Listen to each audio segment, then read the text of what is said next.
The Most High told me drop the album. He gon' feed 5,000. They gon' feel it in the streets, all through the public housing. As I walk through the valley of the shadow of death, before I deal with demons on you, I gotta battle myself. Fail to sin again. Oh man, I'm tired of myself. That rod and that staff comfort me, lamp to my feet and a light to my path. For Holy Spirit guiding my steps. You ain't for real, get out the way. Electric slide to the left. We want rights to the tree of life. Gotta keep commandments though. Behold the second coming, get it jumping like an antelope. Poison in the waters, wormwood, what's the antidote? One with the Nephilim, be down to let the cannon blow. Wisdom come in waves, every page, so it's manifold. Eating angels, food, coriander seed, manna soul. Let us not deceive ourselves nor one another. Teach us how to love our brothers, our sons and our daughters, our daddies and our mothers and our sisters too. I see myself every time I take a look at you. I connect with you. If the sacrifice is good but intentions is wicked, then the deed altogether unacceptable.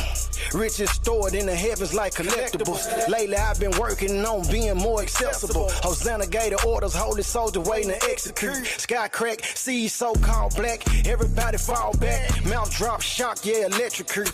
I be telling fools, I be telling these. The 14th Psalm, verse 1 says the fool have said in his heart there is no God. That's what he said. I tell him wait and see, wait and see, wait and see, wait and see. I'm not confused on why they love to hate me. Royal DNA is safe to say it's blood related. We above the nations. Storm down your hit, Libya, kill 20,000. Did Abba just slaughter a whole flood of pagans or heathens? Render judgment with reason. Verily keep the Sabbaths. It's a sign, it's a beacon. Love my people to life. Can't convict me of treason. City set on a hill. We the salt, we the seasoning. Sun turning to darkness and the moon gon' turn to blood. This time it's gonna be fire. First time he sent the flood. For every action, every word, and every thought. Subpoena to the throne, afterlife to be judged. Yeah. You call Wakaza. Wait and see. You call Wakaza. Tell them wait and see.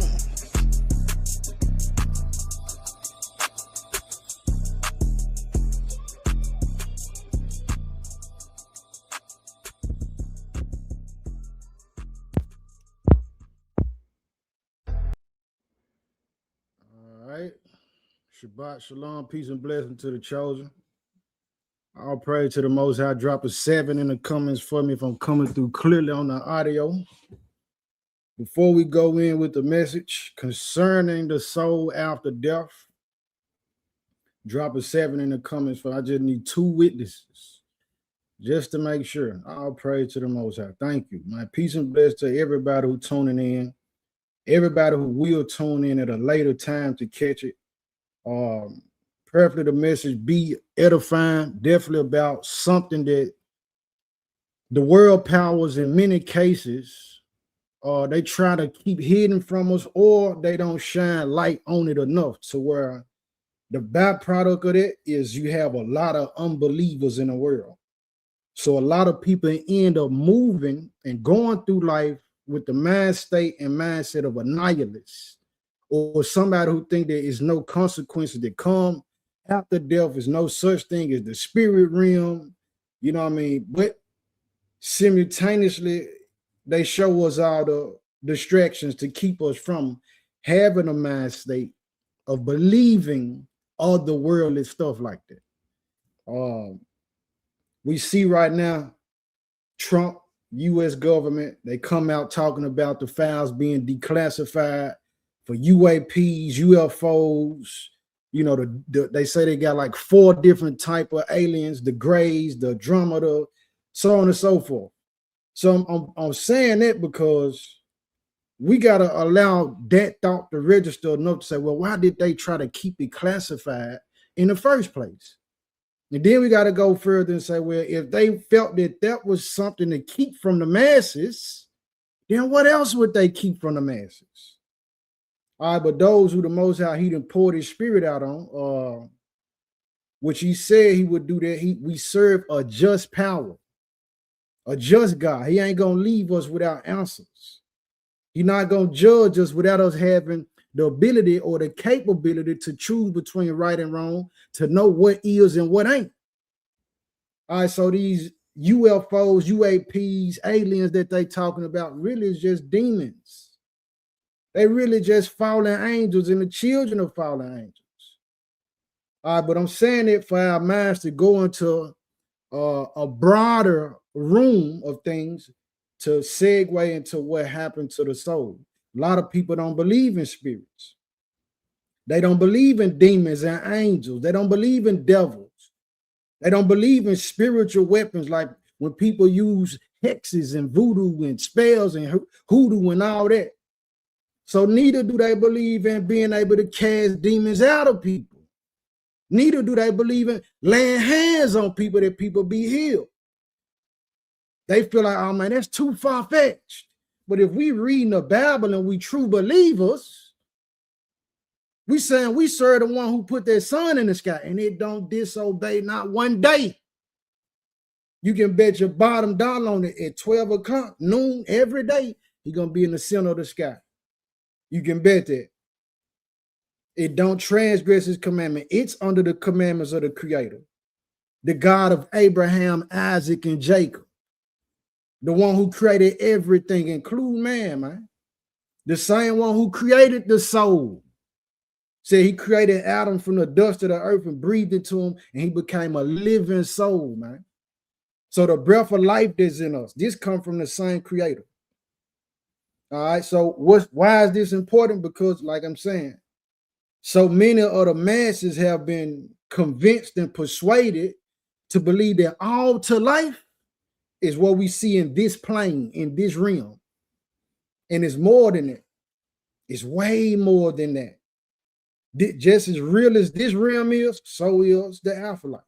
We get a taste of it, you know what I mean, time to time, or those who have dreams.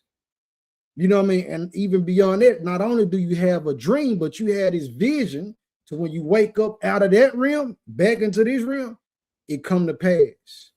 Or it's an answer to a question that you didn't have, or somebody come to you with a question. And the dream that you didn't already had answers the question that they got for you. That type of stuff. So it's way more to the world than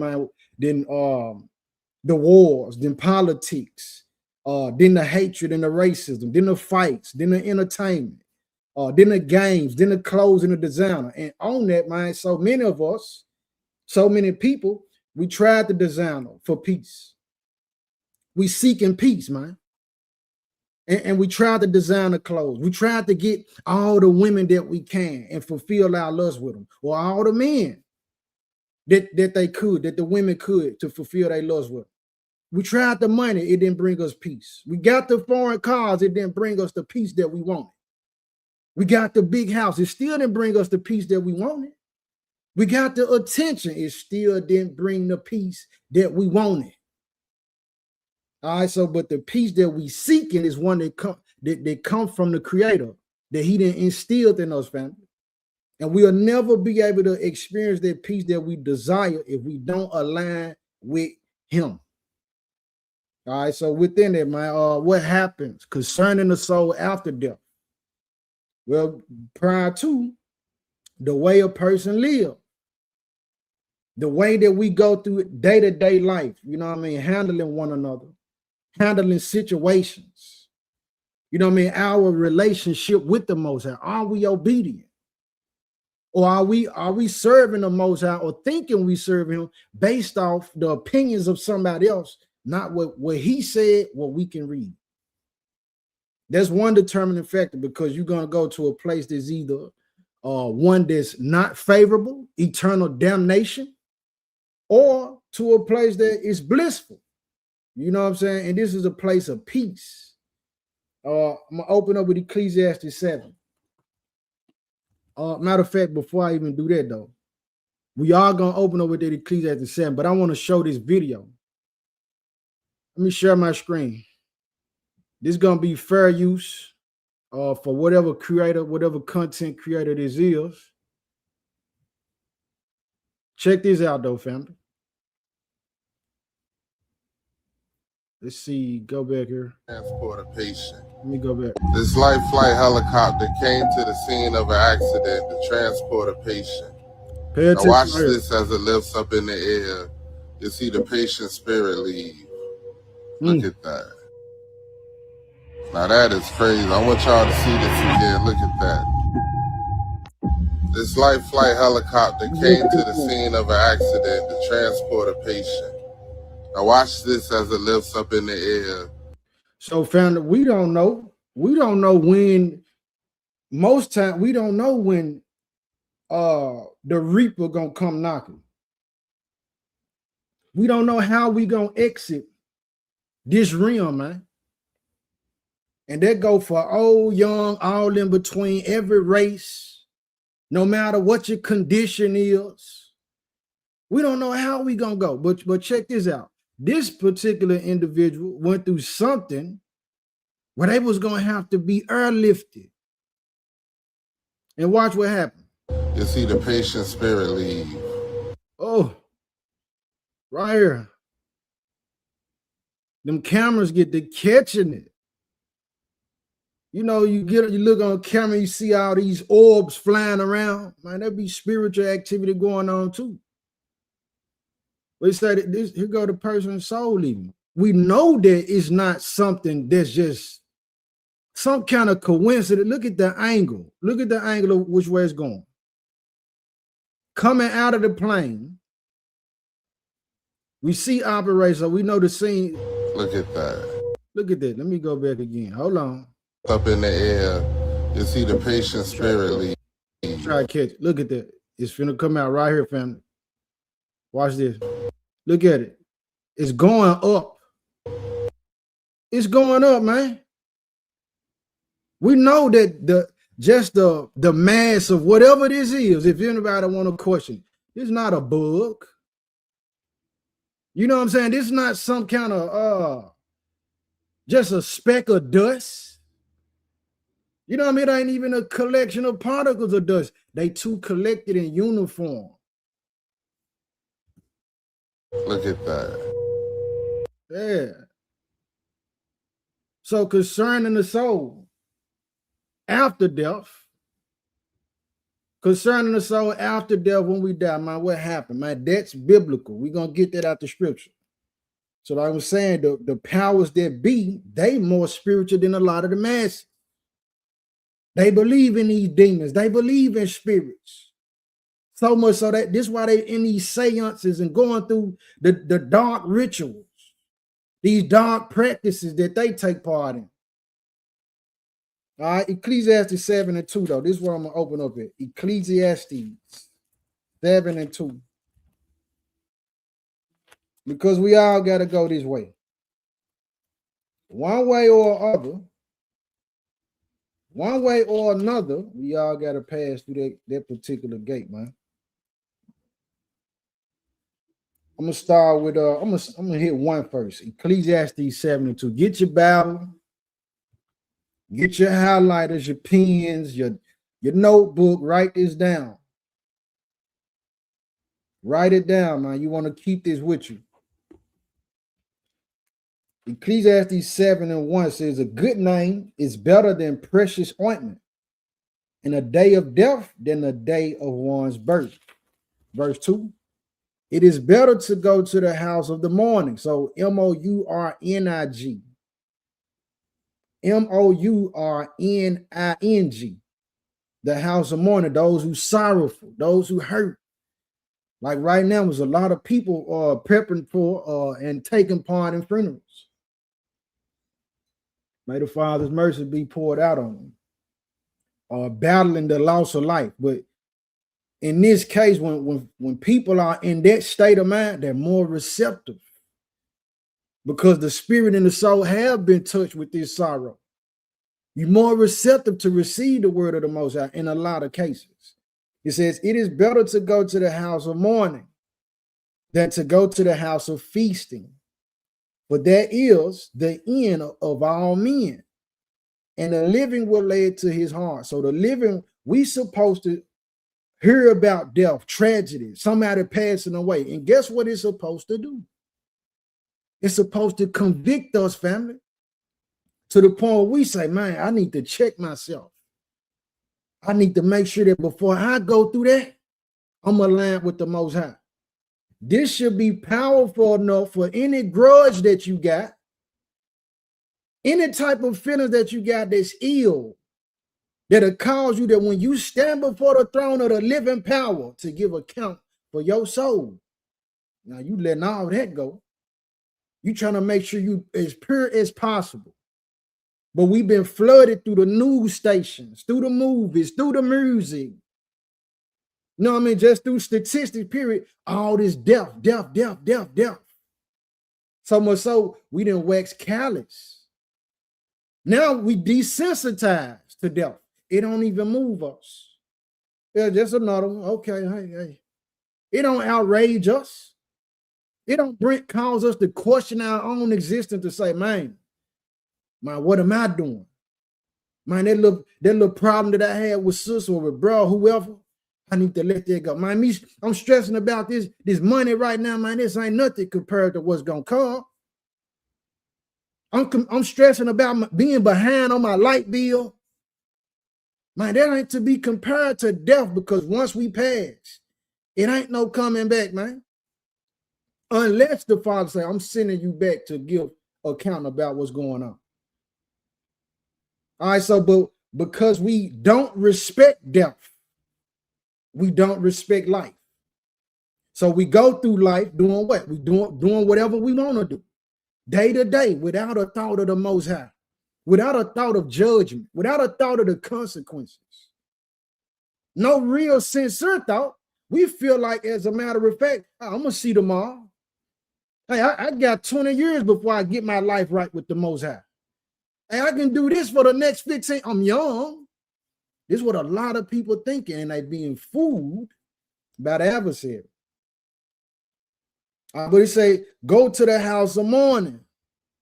Rather, instead of going to, hold on, I'm gonna read it again. Say, it's better to go to the house of mourning. It's better to go to where they hurt and they sorrowful than the house of feasting, because when they feasting, guess what? They feel like, oh man, we having a party in here. Don't rain on my parade, bringing in that God talk, telling me nothing about what's gonna happen to my soul and hell and all this New Jerusalem talk. Don't come in here with that. I'm just trying to look, man. I'm trying to turn up, man. I'm trying to party right now. I'm trying to do my thing right now. This is how they coming. But we all got to go this way. The dust, ashes to ashes. We got to return back to this dust, man. And before we return back to this dust, the Most High is looking and saying, okay, what's going on with them? Let's go to Romans. How are they living? How are they honoring me? Because it's through us. If you don't understand this, it's through you. So you got so many that look out at other people and what they doing and what they not doing. No, it's through you. It's contingent upon you, us as individuals. Rather the Most High be honored or dishonored. You can be the sign, the ensign among the people. What they say, man, you know what? My bro, sis, man, them folks really stand on it about the Most High, man. It is some people who really truly serve and love the Most High. Everybody who's saying that they for the Most High, or they Israelites, or they about Christ, all of them ain't the same, because this person right here, they really show love, man, sincerity. They don't come trying to beat me over the head with the scriptures or make me feel weird or ill. They actually embrace me and give me a chance to grow. And when I'm wrong, they still be stern enough to correct me. They don't just accept my evils and my sin. Yeah, so it's through us that the Most High get honored and dishonored. Got to look at the fact how many people left the church. They hate the church because they basing it off what the pastor did. All right, and I always say this, even though that's the case, it's understandable in the way that still don't free them completely from judgment, because there's just one man. And your salvation ain't based off what the pastor do. It's based off what you do. So you waiting for him to open the Bible up and read it to you when you can go get your own Bible. Revelation 14. Revelation 14, family. Verse 11. I said Revelation, like it. I mean Romans. I'm tripping. I'm hyped right now, man. But I'm hyped because of the delight of the Most High. To be able to just have, you know what I mean, a mindset for the Most High in these wicked times, man. If you got a mind for the Most High in this hour, man, you got a major blessing. If you still get convicted about things you say, think about, do, and feel, there's a major blessing. Because if you didn't, that means you was a reprobate. Romans 14:11 says, for it is written, as I live, saith the Lord, every knee shall bow to me, and every tongue shall confess to the Most High God. Verse 12. So then, every one of us shall give account of himself to the Most High. Every one of us going to give account to the Most High about how we live. This is the point that segue that leads up to the death. It's a such thing as a second death. Because all things that the Most High made, he created life, man. Life eternal. All right, let's go to Revelation 20 now, though. And I need to come back. I got something else for that too. Every one of us should give account of himself to the Most High. How did you live? What did you say? What was going on with you? Revelation 20. Revelation 20. And I know you got people who going to say something about my reincarnation. I'm going to touch on it. Revelation 20, verse 12. Revelation chapter 20, verse 12. Matter of fact, let me get 11 first. So this pertaining to the final judgment. It says, and I saw a great white throne, and him that sat on it, from whose face the earth and the heaven fled away. And there was found no place for them. And I saw the dead. So these are people who already passed on. It's not over with after you die. You got some more to go. Judgment is still to come. When we pass as of right now, the thing is you're going to be separated into two places, either torments or Abraham's bosom. These will be holding places until the final judgment. It says, and I saw the dead, small and great, stand before the Most High. And the books were opened. And another book was opened, which is the book of life. And the dead were judged out of those things which were written in the books, according to their works. This is the account that we're going to give. Did you keep his instructions? Did you obey the Most High? And I'm talking about not according to the tradition of men. The Messiah let us know, he said, many in that day going to say, Lord, Lord, have we not cast out spirits in your name and prophesied and did many wonderful works? And then he going to say, man, depart from me, you work of iniquity. I never knew you. And so you got so many getting tangled up in this tongue wrestling match. They be so over-consumed with, I know his name. What's his name? You know his name, but do he know you? Do he even know you, man? And how do we know him? By keeping his commandments, by serving him, by doing his will, not our own, not the next person's. Verse 13 says, and the sea gave up the dead which were in it, and death and hell delivered up the dead which were in them. And they were judged every man according to their works, every man and woman. It says, and death and hell were cast into the lake of fire. This is the second death. So going back, it says, and the sea gave up the dead which were in it, and death and hell delivered up the dead which were in them. So this is the holding place. So the holding place after we pass, if you die in wickedness, it's like you're going to be in the hell. You're going to be in hell, the torments. But come final judgment, the day of judgment, all those who went into hell or torments, those souls will be delivered up. And then the place itself where they will be in hell is going to be sent into the lake of fire and brimstone. And so you have so many people, and I'll say this while I'm at it. Matter of fact, let me just finish this out. It says, and death and hell were cast into the lake of fire. This is the second death. And whosoever was not found written in the book of life was cast into the lake of fire. So we want to be written, we want our names written in the Lamb's book of life, man.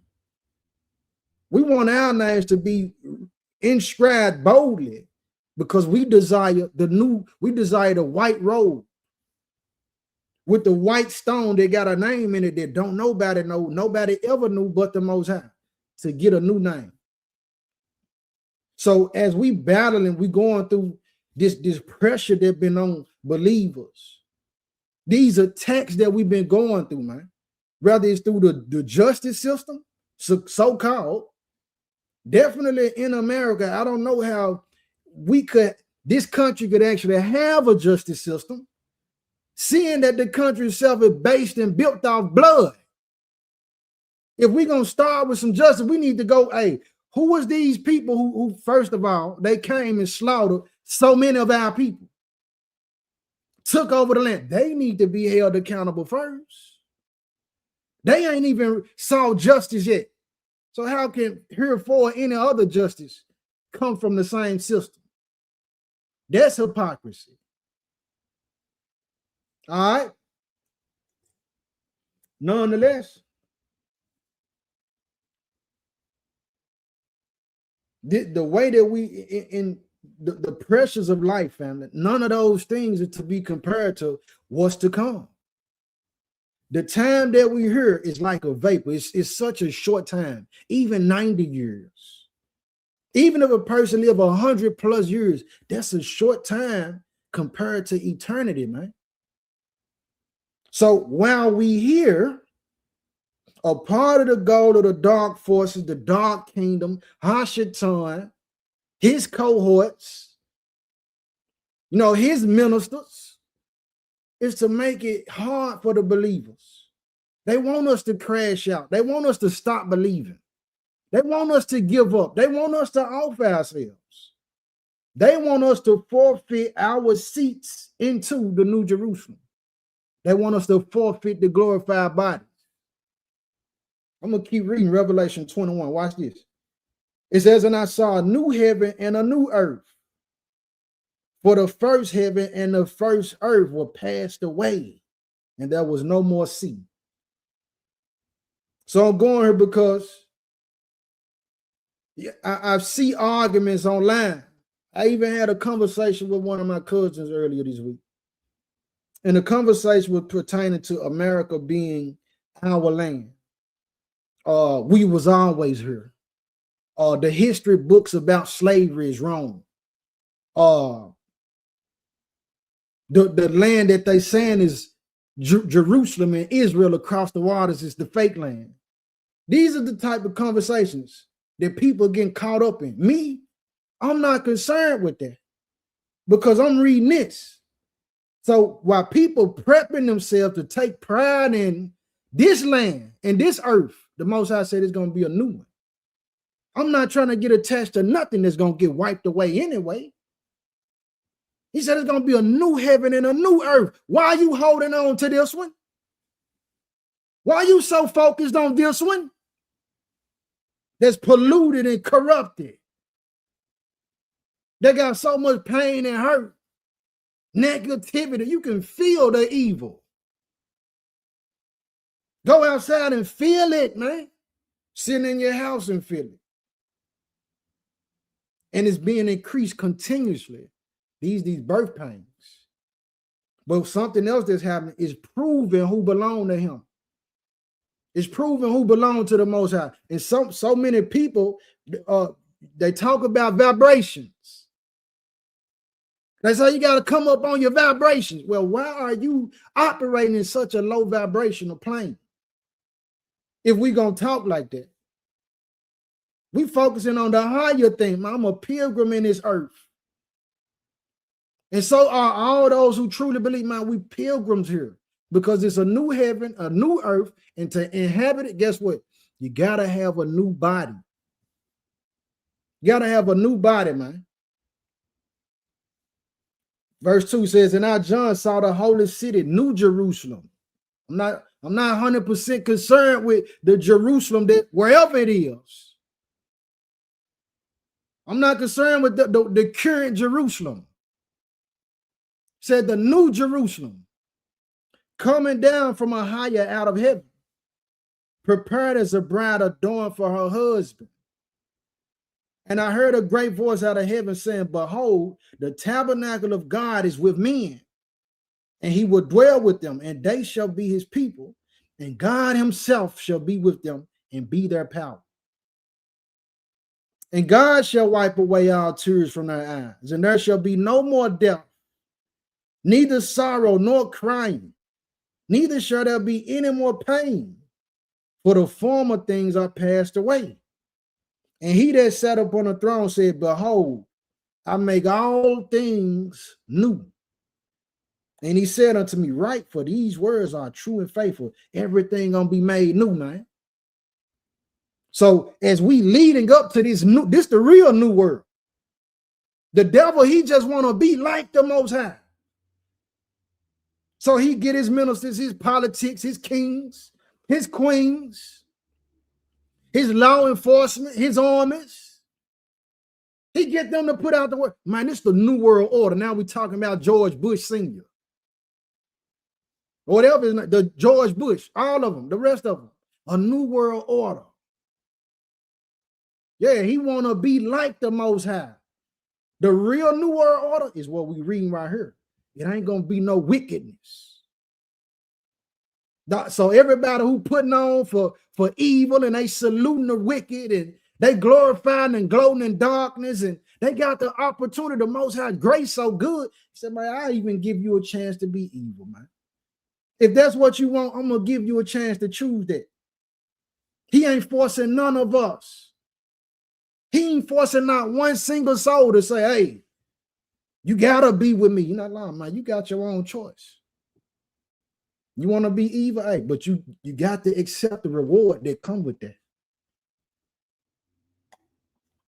It's a consequence that come with that, man. Continuing on, verse 6 says, and he said unto me, it is done. I am Alpha and Omega, the beginning and the end. I will give unto him that is athirst the fountain of the water of life freely. He that overcometh shall inherit all things. Hold on. Keep pressing. If you need to fast, man, to get them spirits off you, because I went through, look, man, the last 2 days for me, I'll tell y'all, last 2 days for me been heavy, man.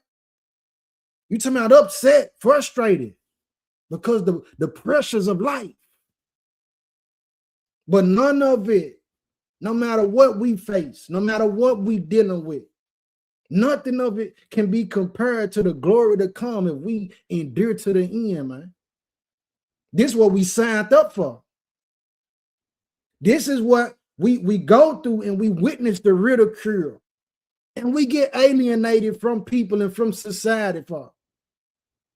We going through it because the reward in the end is not to be compared to anything in this realm, man, under the heavens, under the firmament. It's well worth it. So we battle and we war in the spirit. We deal with these attacks from demons. We deal with the spirits of other people. These bodies, they still get sick. We still get hurt. We still face confusion in situations. We still don't know everything. We still have fallouts with people who we love. We still feel alone. We still feel misunderstood, but nonetheless, keep pushing, man. Keep choosing righteousness. Keep choosing good. No matter what the thought is, cast it down. We got to endure to the end. Verse 7 says, he that overcometh shall inherit all things, and I will be his power, and he shall be my son. But the fearful and unbelieving and the abominable the murderers and whoremongers and sorcerers and idolaters and all liars shall have their part in a lake which burneth with fire and brimstone, which is the second death. So this is not over. I'm gonna keep telling you that throughout the message. It ain't over when you give up the ghost from this fleshly vessel. Man, you got more to look forward to. It's another judgment that's coming before you get to your final resting place. Verse 9 says, and there came unto me one of the seven angels which had the seven vials, full of the seven last plagues, and talked with me, saying, come hither, I will show thee the bride, the Lamb's wife. And he carried me away in the spirit to a great and high mountain, and showed me that great city, the holy Jerusalem, descending out of heaven from God. It says, having the glory of God, and her light was like unto a stone most precious, even like a jasper stone, clear as crystal. Verse 12, and had a wall great and high, and had 12 gates, and at the gates 12 angels, and names written thereon, which are the names of the 12 tribes of the children of Israel. Man, all praises to the Most High. Thank you, Father. You see how he fashioned New Jerusalem? This is what we're looking forward to. This is what we're looking forward to. Let me show this video again. I'm finna get more of what the subject matter is. I know there's still all encompassed in the message for today. Shabbat Shalom to the whole chat, man. Shabbat Shalom to everybody. I'm gonna show this video again. Look at this, family. Look at this. Look at him. This life flight helicopter came to the scene of an accident to transport a patient. Now watch this as it lifts up in the air. You see the patient's spirit leave. Look at that. Right here. It went up. That's biblical. I'm finna get it right after I show you this. This life flight helicopter came to the scene of an accident to transport a patient. Now watch this as it lifts up in the air. You see the patient's spirit leave. Look at the patient's spirit went right up there. Moving fast too. Let me look at that one more time. This life flight helicopter came to the scene of an accident to transport a patient. Now watch this as it lifts up in the air. You see the patient's spirit leave. Look at that. Man, there's not no collection of a bunch of particles of dust. There's not no bug. It's too uniform. And it went up. So let's go to Ecclesiastes. We probably going to come back to this Revelation too. But let's go to Ecclesiastes. Let's go back there.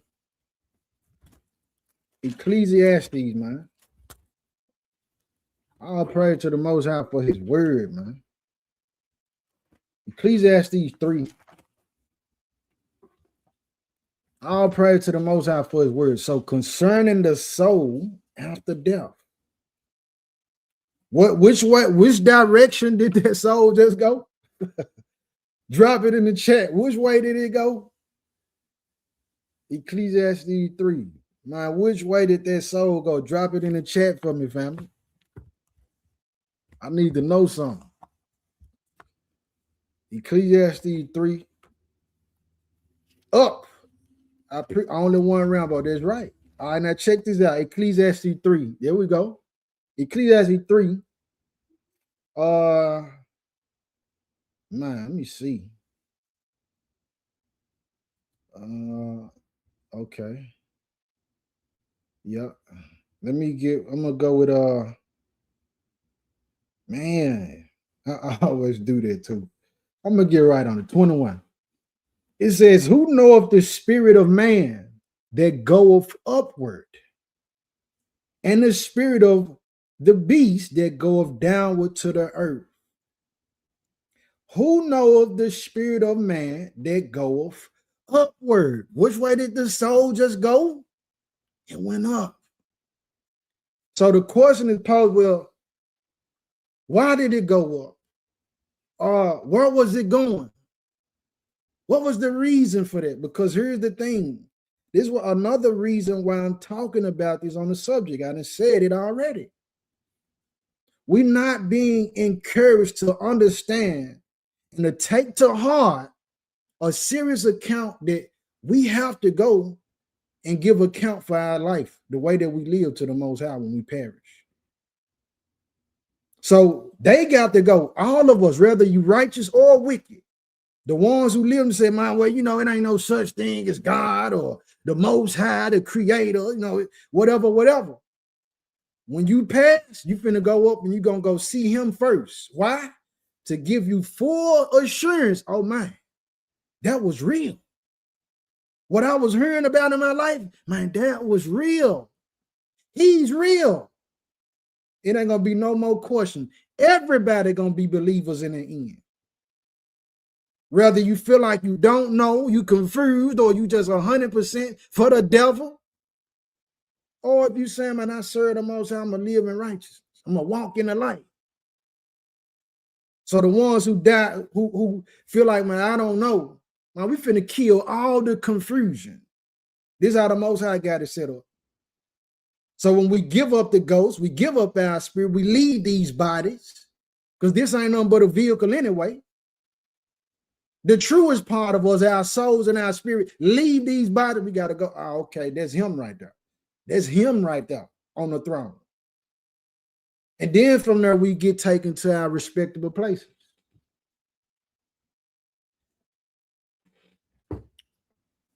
Ecclesiastes 12. Ecclesiastes chapter 12. We in the same book. Yes, indeed. Ecclesiastes 12. So I'm saying this, family, brothers and sisters, cousin, aunt, my nephew, my whoever tuning in, man. Look, man, this for us to understand, man. It's greater than us, and it ain't nothing on this planet should have as much power over us than the concern of where our soul's gonna go.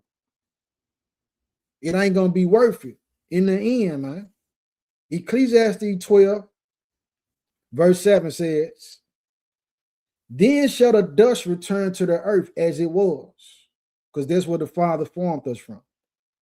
It says, and the spirit shall return unto the Most High who gave it. We got to go see who made us first.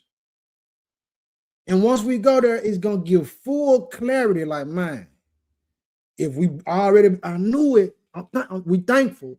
With my all praise to the Most High, it's going to give us comfort. We know we weren't just living and constantly restraining from slapping this person in the mouth, restraining ourselves from cussing this person out, from getting violent, restraining ourselves from being thieves, from being robbers, restraining ourselves from any temptation in this world. Man, it wasn't for vanity. Man, it led to a purpose, and now we see for sure. Like it tells us in Wisdom of Solomon, the desire of the righteous shall not be frustrated. I'm gonna have to get that though, because I don't want to misquote it. All right, let's go to Daniel 12. Daniel chapter 12, man. Peace and blessing to the whole chat. Smash the like button if you haven't, man. What that does is puts this video in the algorithm. Video might save somebody's life, man. Might save somebody's soul. Might answer a question that they've been confused about. That didn't happen so many times. People, man, that's a confirmation. And there's no glory to me. There's all glory and honor to the Most High, man. Daniel 12, though. The book of Daniel chapter 12 is after Ezekiel. Write these verses down. Write these verses down. Eternity is longer than the man understands. All right. Daniel 12, I'm going to start with 1. It says, and at that time shall Michael stand up. Who is Michael? The archangel. This is the archangel that the Most High designated over his chosen people, the children of Israel. My people, our people. He appointed a ruler over all nations. All right, and the one he appointed over us, or angel, ruler, or prince, is this Michael right here. It says, the great prince which standeth for the children of thy people. And there shall be a time of trouble such as never was since there was a nation, even to that same time. And at that time, thy people shall be delivered. Let me read that again. And at that time, this time is so troublesome, is unlike any other time in history. It can't be compared to any other terrible time. This is what we heading into. This is why I like the last Shabbat's message about love. This is why it's important. Protecting our love and being careful to not be so quick to get engaged in these conversations with somebody who got an opposing opinion. If you're not careful, just by constantly dealing with that, you end up gaining this bitter root within yourself if you're not careful. You end up start hating people. All right. But nonetheless, it says, and at that time, that people shall be delivered. Who? Everyone that shall be found written in the book. So if you don't know this, you run Daniel with the book of Revelation. Both of those go together. You're going to be able to find answers like you read them together. They complement one another. All right, along with Second Esdras, along with Second Baruch. But continue on, it says, and many of them that sleep in the dust of the earth shall awake. And many of them that sleep in the dust of the earth shall awake, some to everlasting life, and some to shame and everlasting contempt. So again, when we pass, you're going to be separated into one or two places. A holding place for the righteous and a holding place for the wicked. Until this resurrection for the final judgment. And then some going to be brought into everlasting life. Now we're talking a new heaven, new earth, new Jerusalem, new body. Or into torments, the lake, or rather the lake of fire and brimstone, where Satan going, the false prophet, the beast, and everybody who chose to go against the Most High. Verse 3 says, and they that be wise shall shine as the brightness of the firmament, and they that turn many to righteousness as the stars forever and ever. But thou, O Daniel, shut up the words and seal the book, even to the time of the end. So this way, look, this centuries ago. This pertaining to us now. We in the last days. We in the end times. It says, many shall run to and fro. Check this out. And knowledge shall be increased. So now we understand the word of the Most High is so powerful. This is why TikTok got all this information. This is why one of the highest forms or most popular ways of communication has been podcasts, social media, and we seeing all this information come out. Not one word out the Most High mouth is going to come back void, family. So when he say something, that's what it is. This is also a reason why he ain't going to be doing all that talking. A lot of people want him to speak to him. Father, just tell me something. Well, if he actually speak, you might not like what he say, man. He might tell you something that's going, you ain't going to even believe it. You might end up hating him if he actually says something. So sometimes the Father just going to keep quiet. Hey, I'm going to let you deal with that. But here the point we're taking is said, many going to rise from the dust, some to everlasting shame, some to everlasting life. Let me go to, let me go to this second Baruch. So I'm coming out of this book. I got to fix it. I know y'all probably going to talk about me like a dog. Don't talk about me like a dog. I'm just messing with you. But second Baruch, we coming out to pseudepigrapha, right?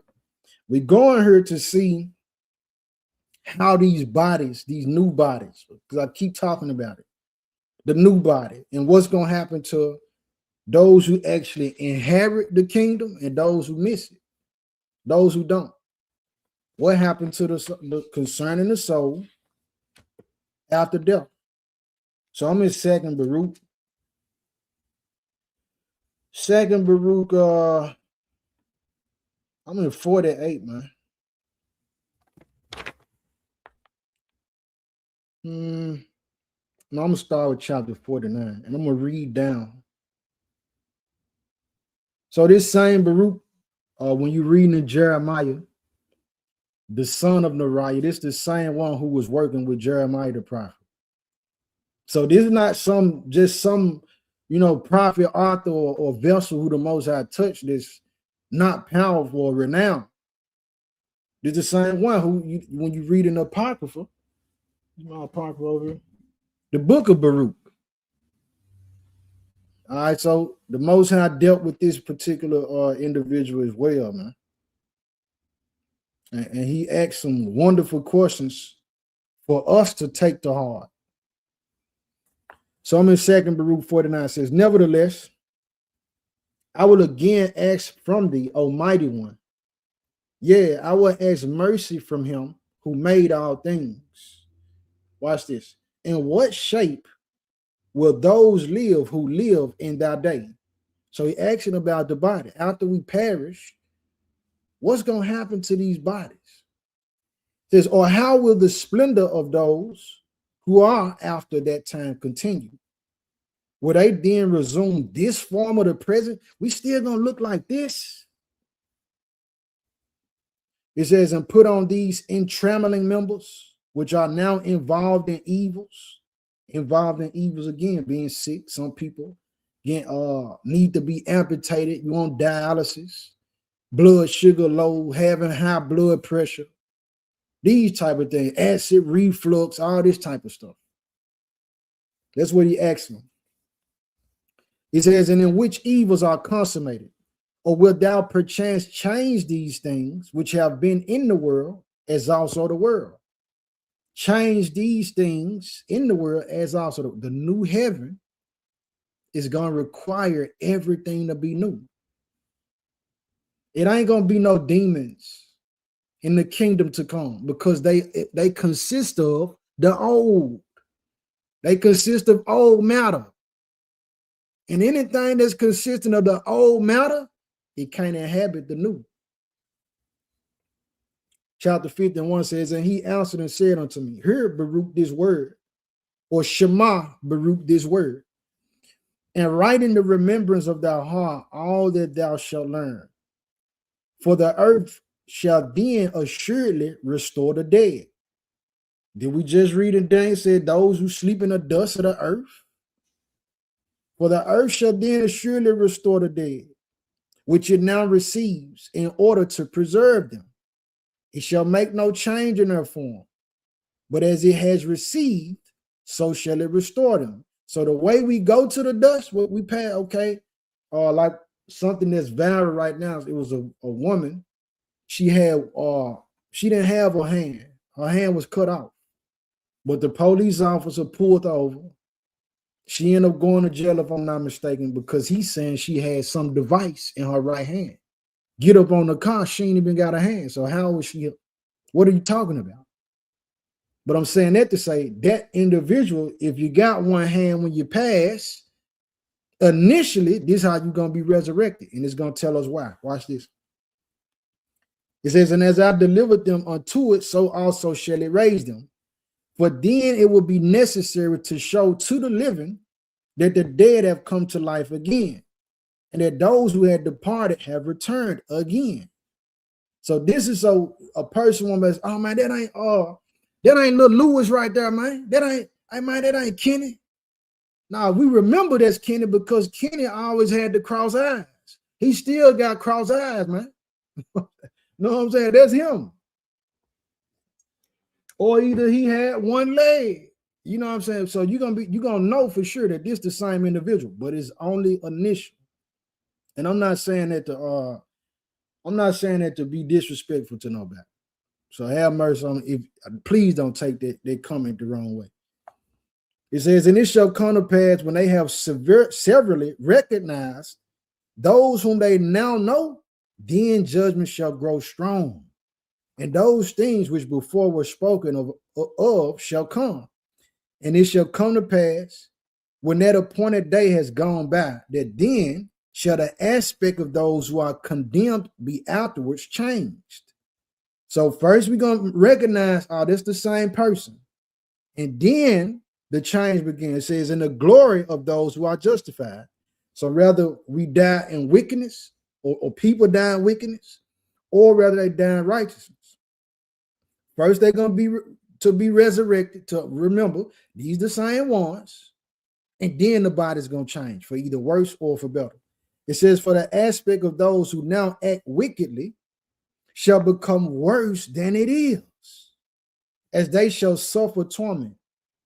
Also, as for the glory of those who have now been justified in my law, who have had understanding in their life, and who have planted in their heart the root of wisdom, then their splendor shall be glorified in changes, and the form of their face shall be turned into the light of their beauty, that they may be able to acquire and receive the world which does not die. You see what I'm saying?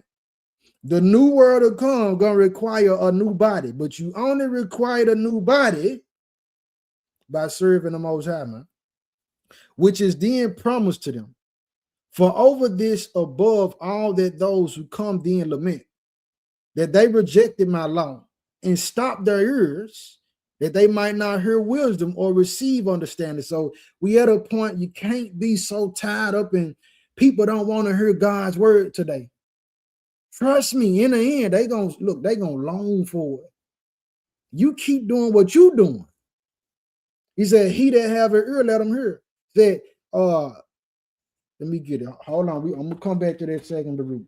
Hold on, let me get this before I misquote it. I'm going to St. John. St. John, let me see what I want. Chapter 8. Yeah, St. John 8:40 says, he that is of God, hear God's words. Ye therefore hear them not, because ye are not of God. So we ain't worried about the ones who, like, if they don't receive it, that's on them. Work done. Shake the dust off your feet. The blood is off your hand. You no longer held accountable for having to tell that person about the truth of the matter. You straight now. You did your part. All right. Back in the second Baruch. It says, when therefore they see those over whom they are now exalted. So, but who shall then be exalted and glorified more than they? So it's people that's ruling over us right now. They gonna give account. So don't think that just because right now you living lavishly, that's an automatic VIP access that you gonna get New Jerusalem. Because you live good in this plane, that automatically means you're gonna live good in the next. No. It don't matter how rich or how poor you is. If you ain't aligned with the Most High, man, you're gonna get the same consequence. The flames.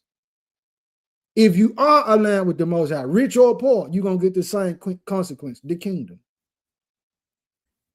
All right, but it's a lot of people who ruling right now. They looking down on us saying, oh, you ain't got this, that, and third. You ain't equal. You ain't him. You ain't her. You don't make 150 million a year. Those same people, the ones who they're looking down on, gonna be exalted over them. Because our affection was set on things above, not on this earth. All right. It says, who shall then be exalted and glorified more than they?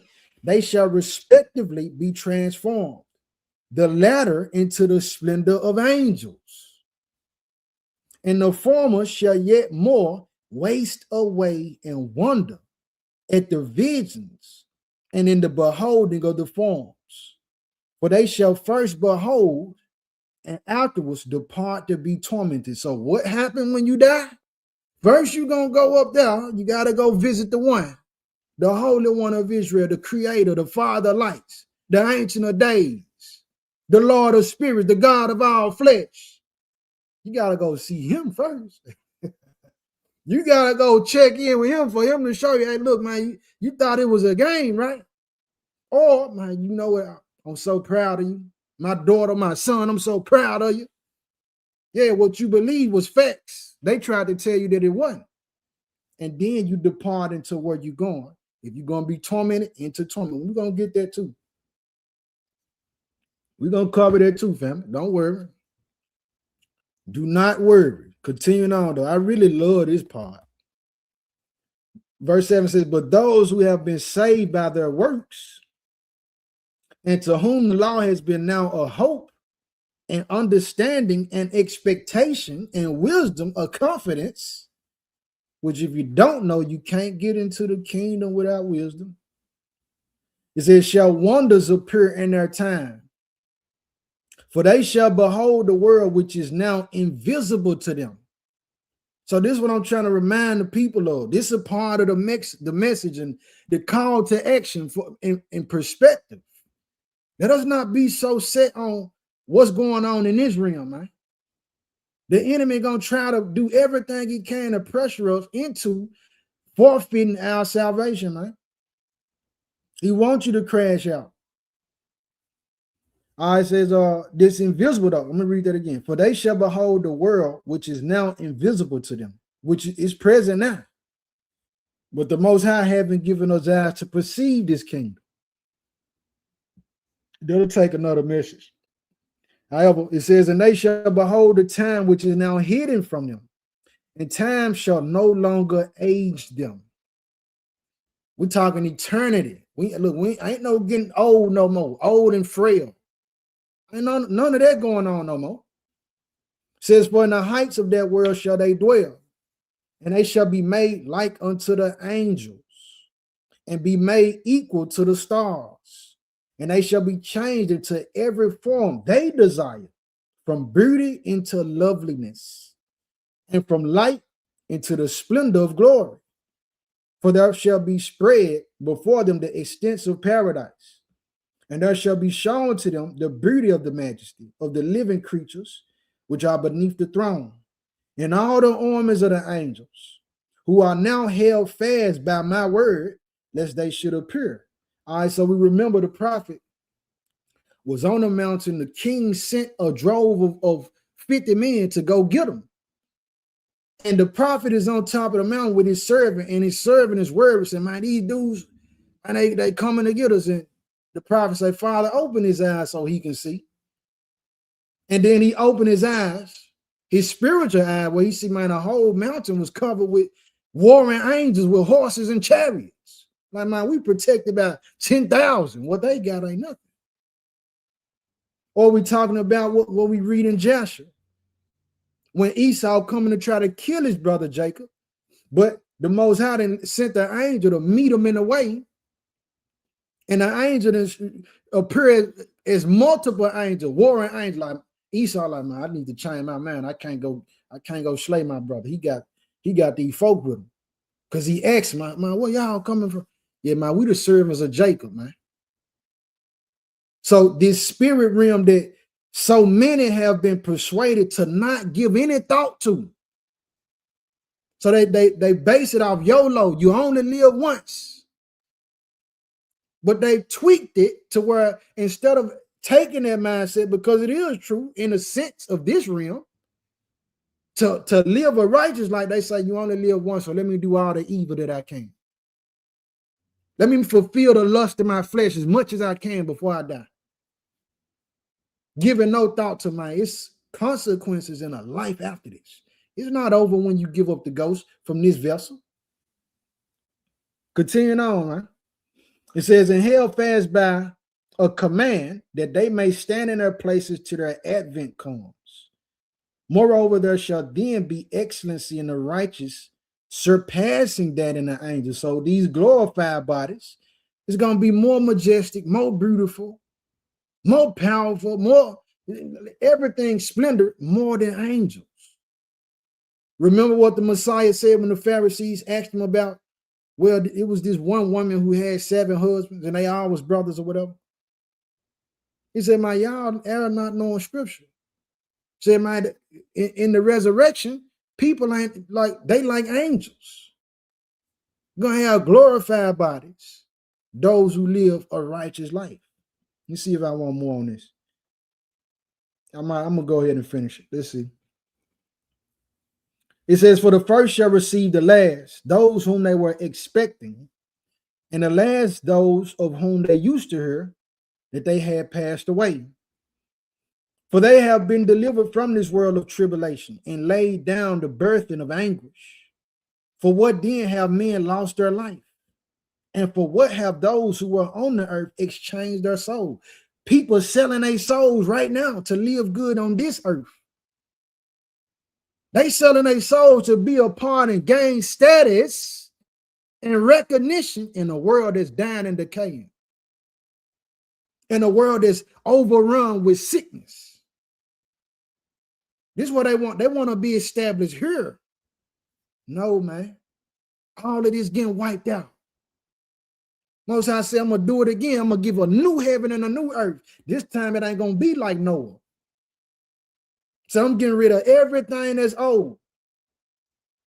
And only those who going to make it into the wedding, into the kingdom, is those who live righteous, live a godly life. And guess what? The opinion of your friends, the concern of what your parents say, your children say, strangers say, social media say, celebrities say, politics say, evil spirit that come to make you afraid, what they say and do, man, none of that ain't to be compared to what we reading right here. What's to come? I don't care if it's an Israelite, a Christian, or atheist. I don't care what they believe, man.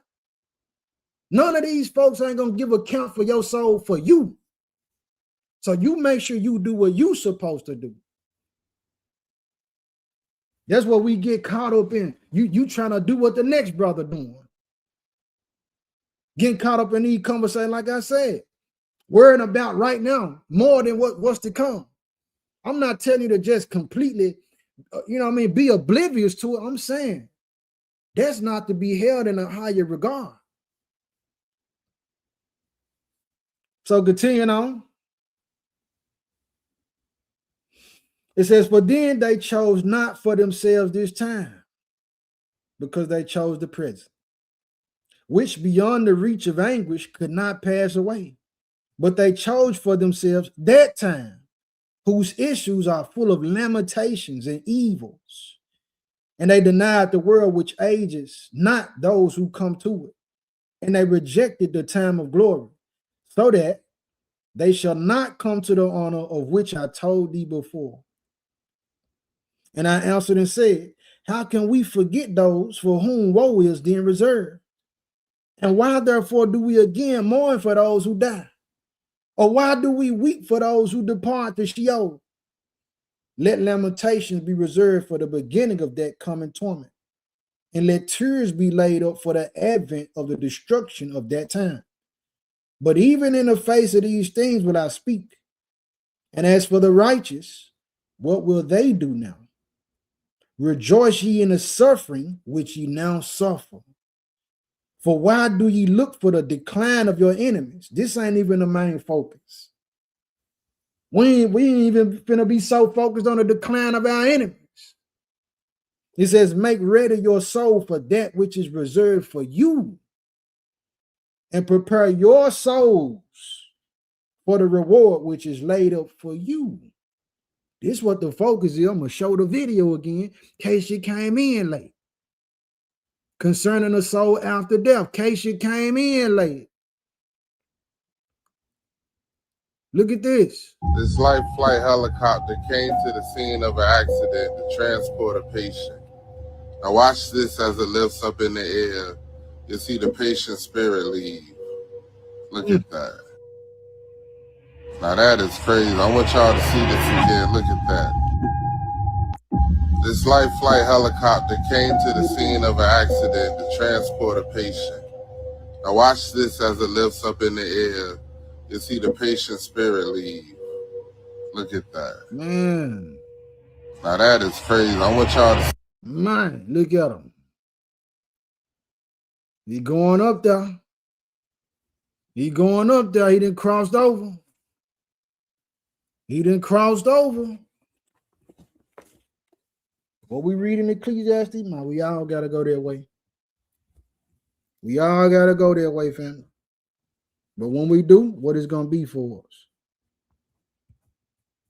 Let me see.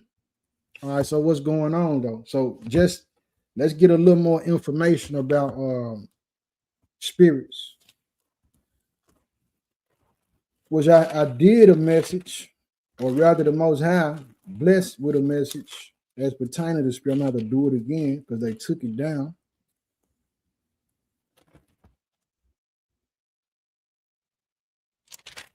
Let me go to Matthew though. We in Matthew. I'm going to start with 28. So going here because as you just saw that video, how that soul, that spirit went upwards. Like the Bible tells us in Ecclesiastes, you got to understand that it's also beings that don't inhabit bodies, but they can host a body that's working against you. The blessed thing about being a human is that we get the opportunity and a chance to repent. Satan or the fallen angels and their children, being a Nephilim that became demons, they already got judgment pronounced against them. They don't have an opportunity to repent no more. It's over for them. So they want to get, what it say, misery love company. They want to give as many people as they can to join them in torments to be miserable. I'm in Matthew chapter 8, verse 28 is where I'm starting at.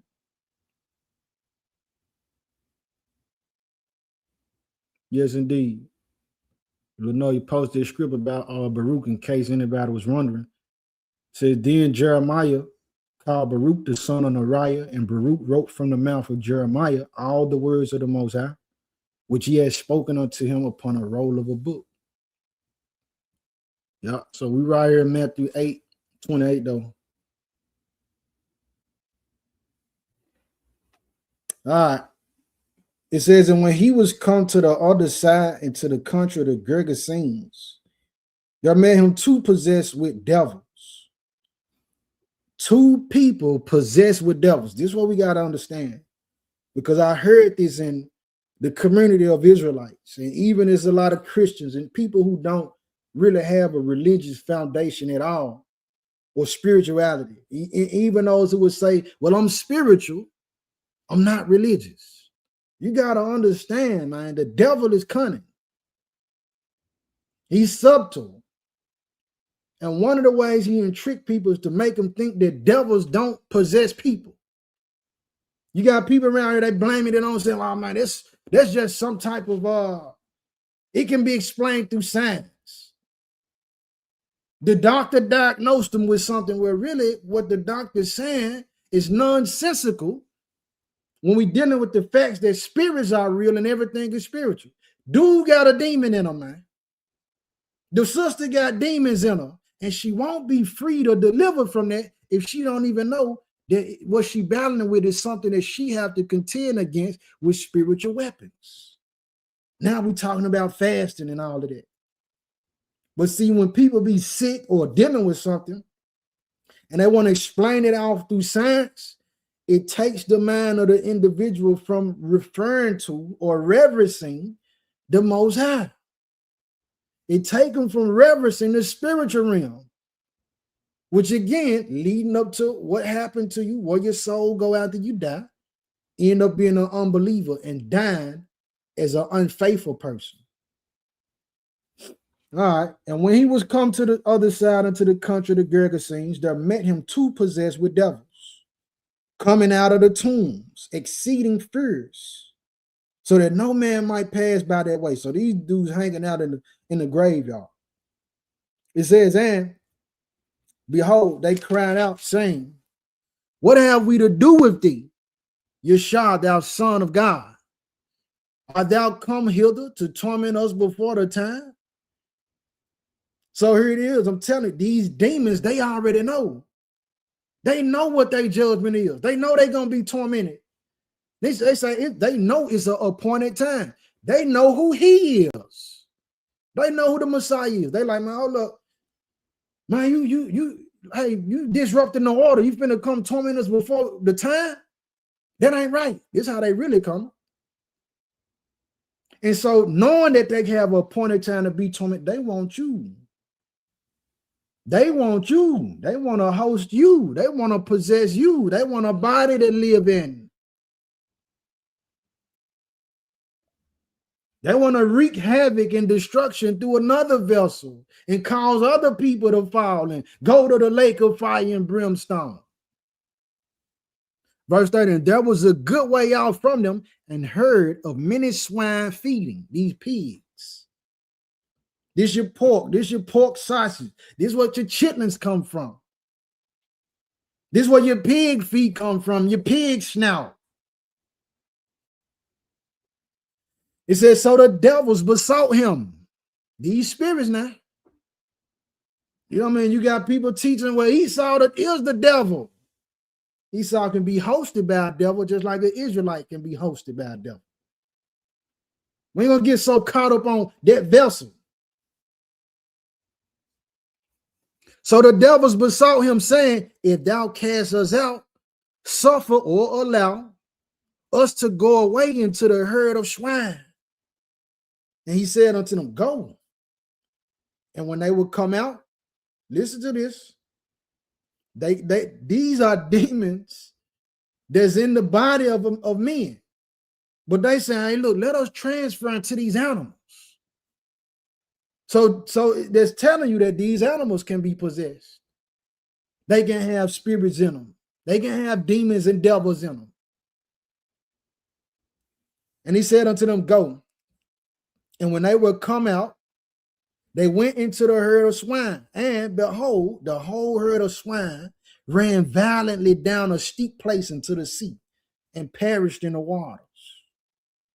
And they that kept them fled and went their ways into the city and told everything and what was befallen to the possessed of the devils. And behold, the whole city came out to meet Yeshua. And when they saw him, they besought him that he would depart out of their coast. They afraid of him because they saying how he got the kind of power to even devils is under his control. Demons is under his command. So what do these demons do? They want to keep you from being able to access power like that. And I'm not telling you that everybody, this is what you got to understand. Everybody ain't going to have the same gift. Your gift might just be to be able to lay hands on people and heal them. You might have a gift of faith that when everybody else lose the mindset to believe, man, you still got belief. You don't have the gift to cast devils out. That's what we got to understand, a lot of us. But we're going here to see that it is another force that transfer between realms. Now we get into the government talk, and they talking about aliens and UFOs and UAPs. They call them interdimensional beings, meaning that they can exist in this realm and also an abstract realm that we can't see. Interdimensional, they can change and go before, so they can either be in a person or between a realm that's invisible to the fleshly eye, man. Yeah, so as we understand it, okay. So between the devils leaving the bodies of the men who were in the tomb and going into the swine, what is this place that they existed in between these two vessels? This is the point I'm trying to drive here. This spirit realm. There's a such thing as spirits. There's more to life than what we see with these eyes. All right. Let's continue on though. Let's go to Matthew 12 since we're in Matthew. Matthew 12, verse 43. I'll pray to the Most High. Matthew chapter 12, verse 43. It says, when an unclean spirit is gone out of a man, he walketh through dry places, seeking rest. He looking for somewhere to rest at, and findeth none. So we got to understand the nature and behavior of spirits, man, unclean spirits. Here it is right here, the Messiah giving it to us. Verse 44 says, then he saith, I will return into my house from whence I came out. So they claim you. They claim people, oh, that's my house. That belong to me. It says, and when he is come, so it stalked you because it left. It thought about it, said, man, I'm trying to find somewhere else to be, but I'm going to go back home. And then it say, and when he is come, so it come back to that person. That means it knew where you was at. It found you. The book tells us that Satan flee for a season. So we got these different temptations, different devils and familiar spirits, and that they leave for a season, man, but they always come back. And they coming back to check to see if they can command you and make you subject to them again. So in the meanwhile, while they absent, we supposed to be powering up even more. It says he found of it empty, swept and garnished. It's been cleaned. You didn't change your life. You didn't got it together. You didn't committed your life to the Most High, not just in speech, but in your day-to-day living. The highest form of worship is your lifestyle. Your lifestyle should tell me that who you serve. All right, it says, then goeth he. So it left, it was casted out, it came back, observed that everything is clean. It said, then goeth he. So it left again and taketh with himself 7 other spirits, more wicked than himself. So it means it left, it came back, left again, and when it left that second time, it went and found other spirits. Now, listen to this, though. He said, then goeth he and take with himself 7 other spirits more wicked than himself. So we here because we want to understand the nature of demons. That means this demon had enough in him to go speak with another demon and say, oh, no, you ain't strong enough. You ain't more wicked than me. I can't use you. Let me go find another demon that's more wicked than I am. I'm a liar. I'm a lying spirit. Well, I need one that's a murderous demon. What you do? What's your powers? How you operate? What's your behavior? This is how they talk about you, about us. He said, okay, you what? Okay, yeah, cool. I need you to come with me. I know where an empty house is. They link together. Let's go find somebody else that's even more wicked than us or wicked than me. I need all y'all to be more wicked. They understand this. And meanwhile, while they linking up to power over powers, you got us arguing about nonsense. We're not even respecting the fact that it is certain people who got more anointing than the next person. It is somebody who got more power with the Most High than you got. And instead of us respecting it, we start getting envious. We start finding a way to go against that person, man. We're supposed to be powering up as the body of Christ, man. Nonetheless, it said, then goeth he and taketh with himself 7 other spirits more wicked than himself, and they enter in and dwell there. And the last state of that man is worse than the first. So the way that the person started out, hey, that was just a liar. That's the first state. But when this spirit returned again, and these 8 demons inhabit this person, they worse than what they was the first time. So then you got to ask yourself, well, how did they have access to get in them? What was this person doing that the demon was able to go ahead come up empty in so easily? This is what the safeguard of keeping the commandments of the Most High is. This is what the safeguard of yielding to the Messiah, to Christ, the anointed Savior is. This is what the safeguard of having the Holy Spirit is. Demons can't just enter in, come and go like as they please. It says, even so shall it be also unto this wicked generation. So that's a microcosm for an individual. But if we put it on a more larger scale, we're talking about society, period. Over time, man, over time, people have gotten worse and worse. More and more worse, waxing more and more wicked. But we're going there to understand that the spirit realm stalking you, whether you believe it or not. I'm almost done here. So people talk about reincarnation. They say, well, you know, I'm gonna come back as an eagle, a golden eagle, a bald eagle. I might come back as a tiger. I'm gonna come back as an alligator. Look, man, that's a trick of the enemy. What is the purpose so you mean to tell me, as I done said this before, the individual that just goes around like Iceman Polinsky, however his last name pronounced, he put cyanide in all these folks' drink. They don't even know why they died. It's tasteless.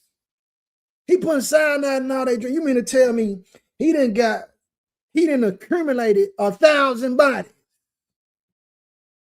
And he ain't taking these folks out for no righteous cause. You mean to tell me Jack the Ripper and Jeffrey Dahmer, they just gonna get another chance to come back and do more evil? What is the reason for trying to live righteous or do anything good if reincarnation is the way? So some believe the stories from the East. And these stories from the East say that, well, there's individuals who, even children, were born, and they tell their parents, well, I know where I was here before and I died. I can show you where my old body is at. And they take the parents to the location and say, look. Now that might blow a person away, like, man, yeah, it is real. No, this is what you got to understand. Who's hosting this vessel? That demon who died, yeah, his old host, the old vessel that it was in, it perished and he know where it was. And so it inhabited a new vessel. Children of the moon, man. Let me show you what I mean by this. Share my screen again. Children of the moon from evil spirits being inside of them. Some people think that, oh, that's my baby and she's so precious and he's so precious, so the devil don't want them, or no demon, and it ain't no evil in them. You don't want to believe that. For sure you don't. I'll give you one example.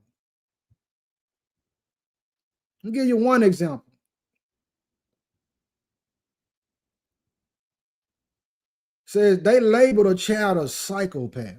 Fair use for educational purposes. Yes. Let me go. Do you believe that you're a psychopath, Liz? Yes. Do you like being a psychopath? Yes. You do. Do you understand what that means? It means a person that doesn't have feelings. Do you have feelings? Sometimes.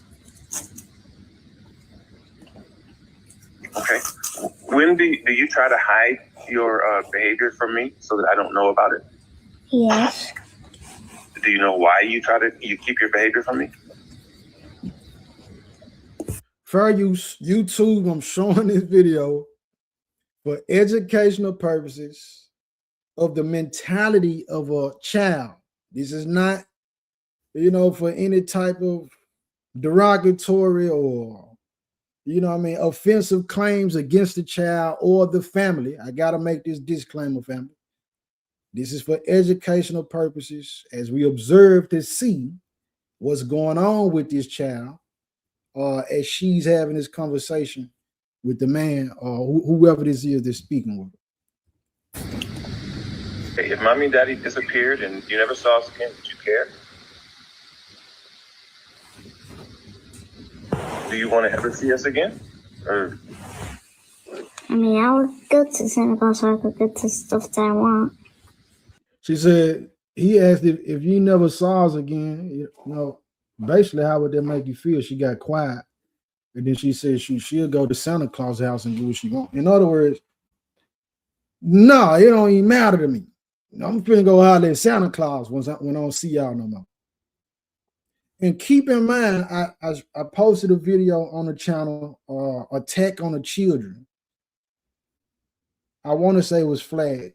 But within that video, you see a young boy, and he say the teacher asked him, "What you want to be when you grow?" He said, "I want to be a serial killer."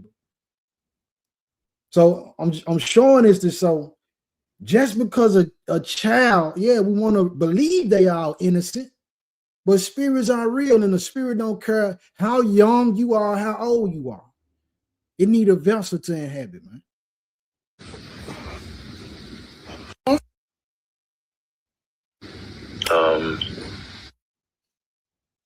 I don't know if you understand what we're asking or what I'm asking.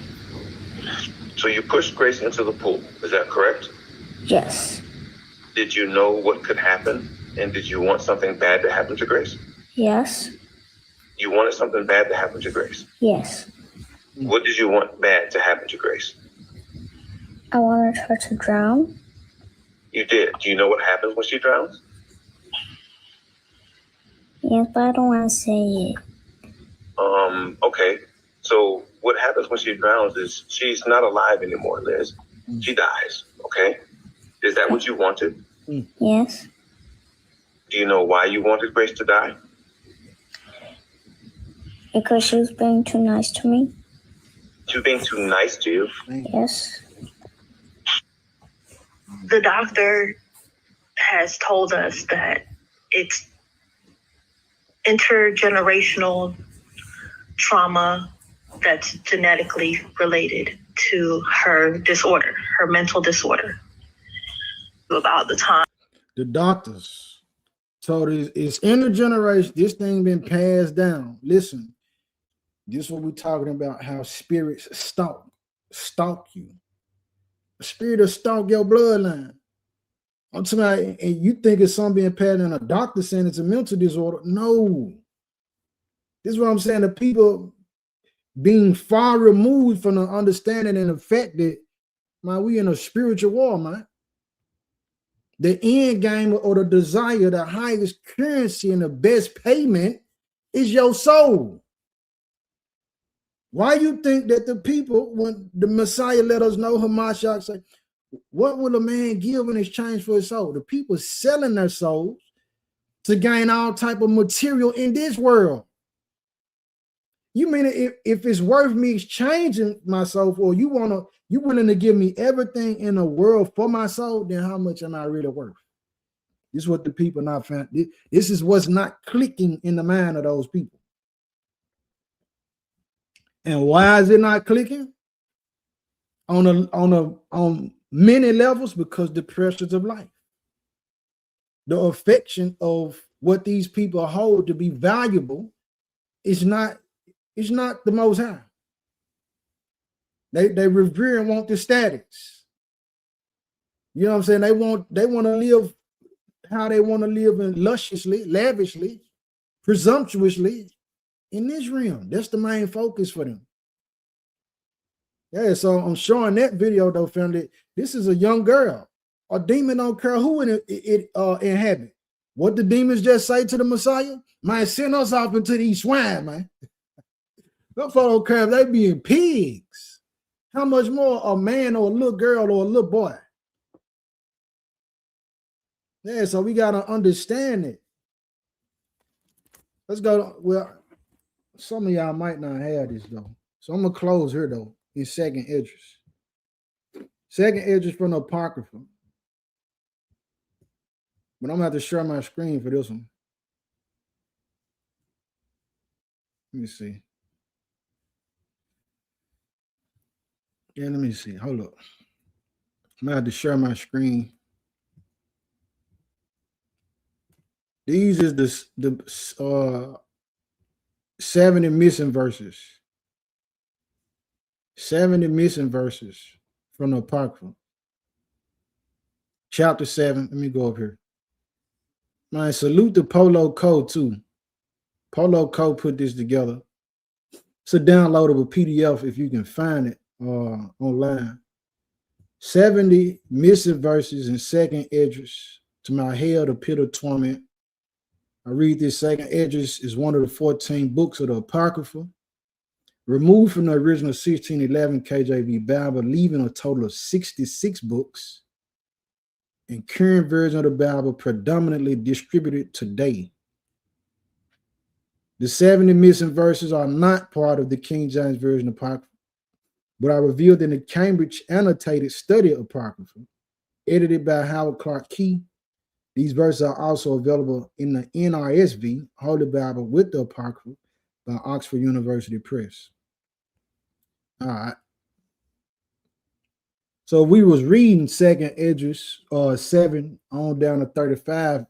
Ezra the prophet, or this vessel and servant of the Most High, is having a conversation with one of the angels of the Most High, and the angel is being used to communicate on behalf of the Most High the questions that Ezra have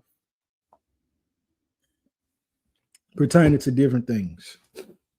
All right. It says, the pit of torment shall appear. Where is my pocket? Hold on. I don't want to, hold on, family. Forgive me. I want to get that Second Esdras. Hold up. I want to get that Second Esdras to get a couple verses before we get right there. Just for a little more context, bear with me.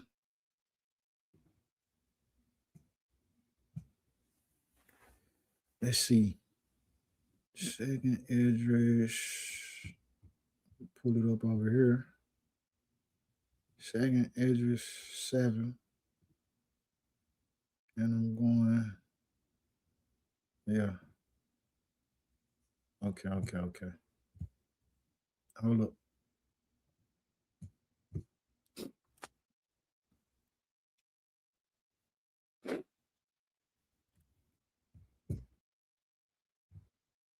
So it said there was an 8 or 10-year-old boy that deleted his mother for not buying him a video game. He ordered it himself. They arrested him. He was only concerned about his game right. I saw that too. I saw that, y'all. All right, but let me share my screen. Hold up. Hold on.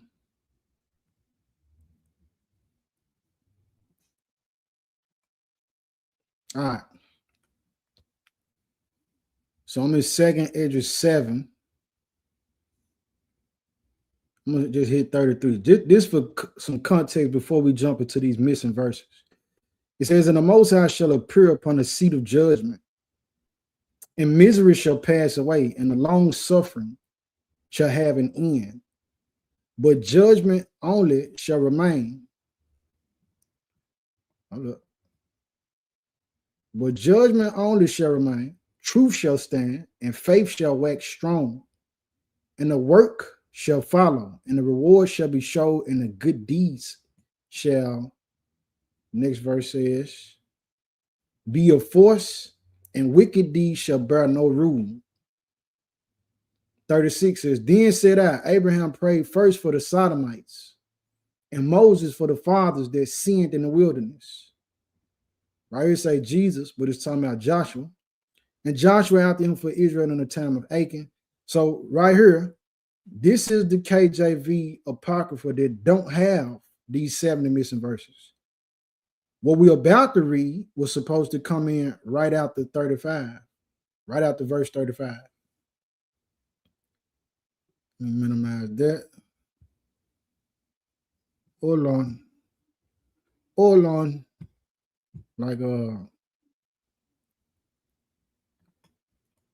Like my Haitian brother be saying. All right, let's get to the 70 missing verses. Concerning the soul after death. All right.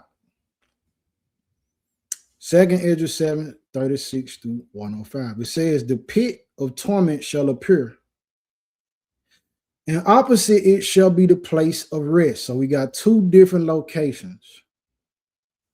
And the furnace of hell shall be disclosed, and opposite it the paradise of delight. Then the Most High will say to the nations that have been raised from the dead. Remember what we read in what we read in Daniel and Revelation 20, verse 12 down. It says, look now and understand whom you have denied, whom you have not served, whose commandments you have despised. You hated his commandments. We shouldn't do that. We can't do that. I had a couple women come to my door 3 weeks ago, and she said we could do all things through Christ. And I say, except keep the commandments. And it almost floored her. All right, what it say here? Look on this side and on that. Here are delight and rest, and there are fire and torments. Thus he will speak to them on the day of judgment. It says a day that has no sun or moon or stars, or cloud or thunder or lightning or wind or water or air or darkness or evening or morning, or summer or spring or heat or winter or frost or cold or hail or rain or dew. Why? Because when we read Genesis, the Most High gave these luminaries to be a sign for times and seasons. Afterlife, time is not a thing on the other side. It says, or noon or night, or dawn or shining, or brightness or light, but only the splendor of the glory of the Most High, by which all shall see what has been destined. It will last as though for a week of years. So the time period for Judgment Day, it'll be like 7 years. This is my judgment and its prescribed order, and to you alone have I shown these things.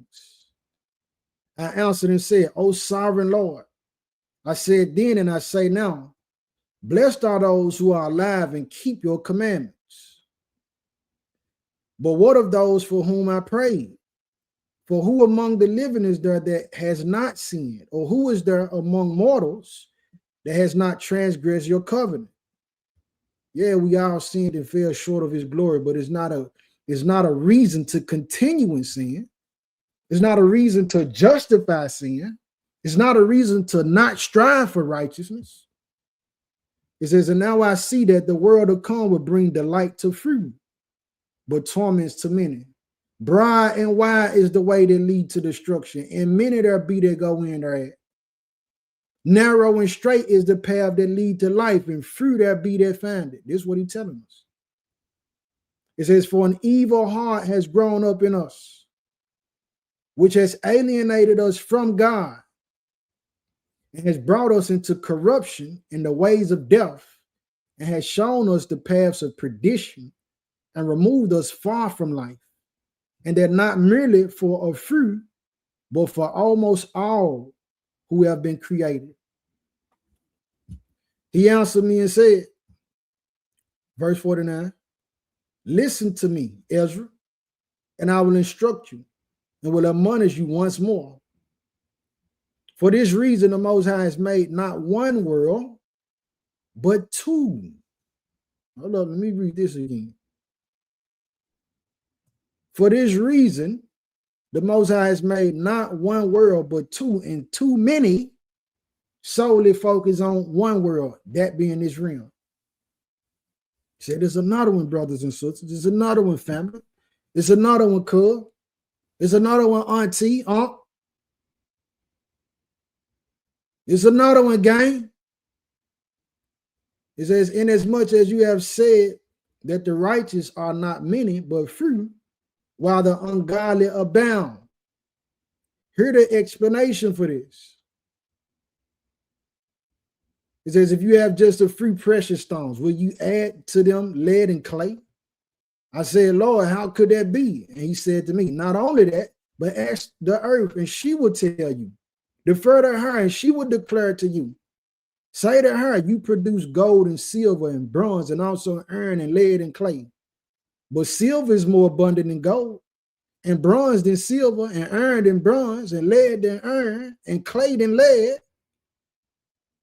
So the more precious things, is less of the more precious things than those that are of less value. That's what he's telling us. It says, judge therefore which things are precious and desirable.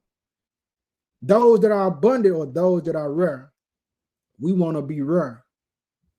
And in today's time, as the wickedness constantly is being propagated and increased and multiplied, it's gonna be rare to come across somebody who really loved the Most High.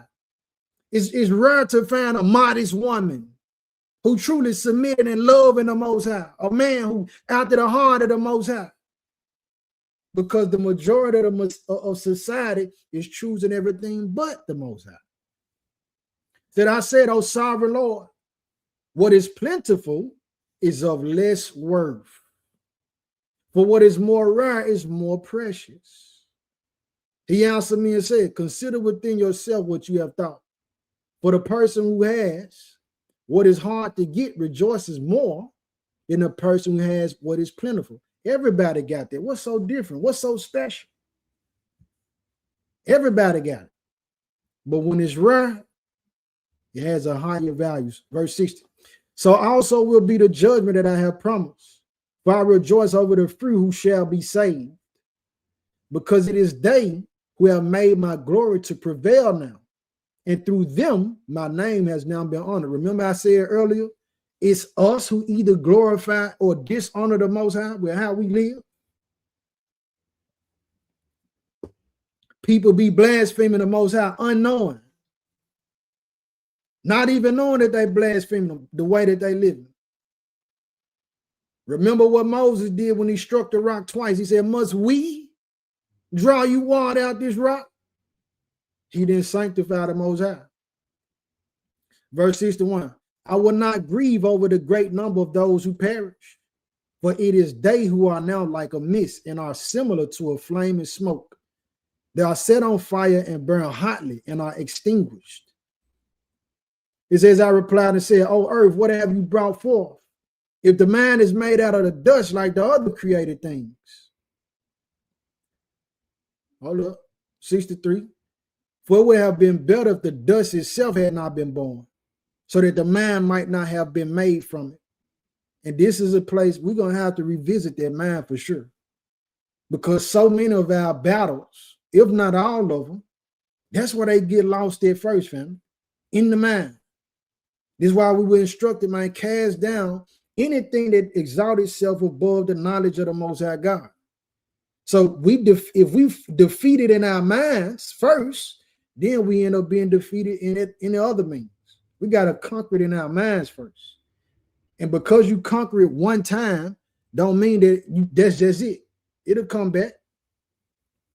But we striving for what we finna read here about what happened to the righteous when they perish. Verse 64 says, but now the man grows with us, and therefore we are tormented because we perish and we know it. Let the human race lament, but let the wild animals of the field be glad.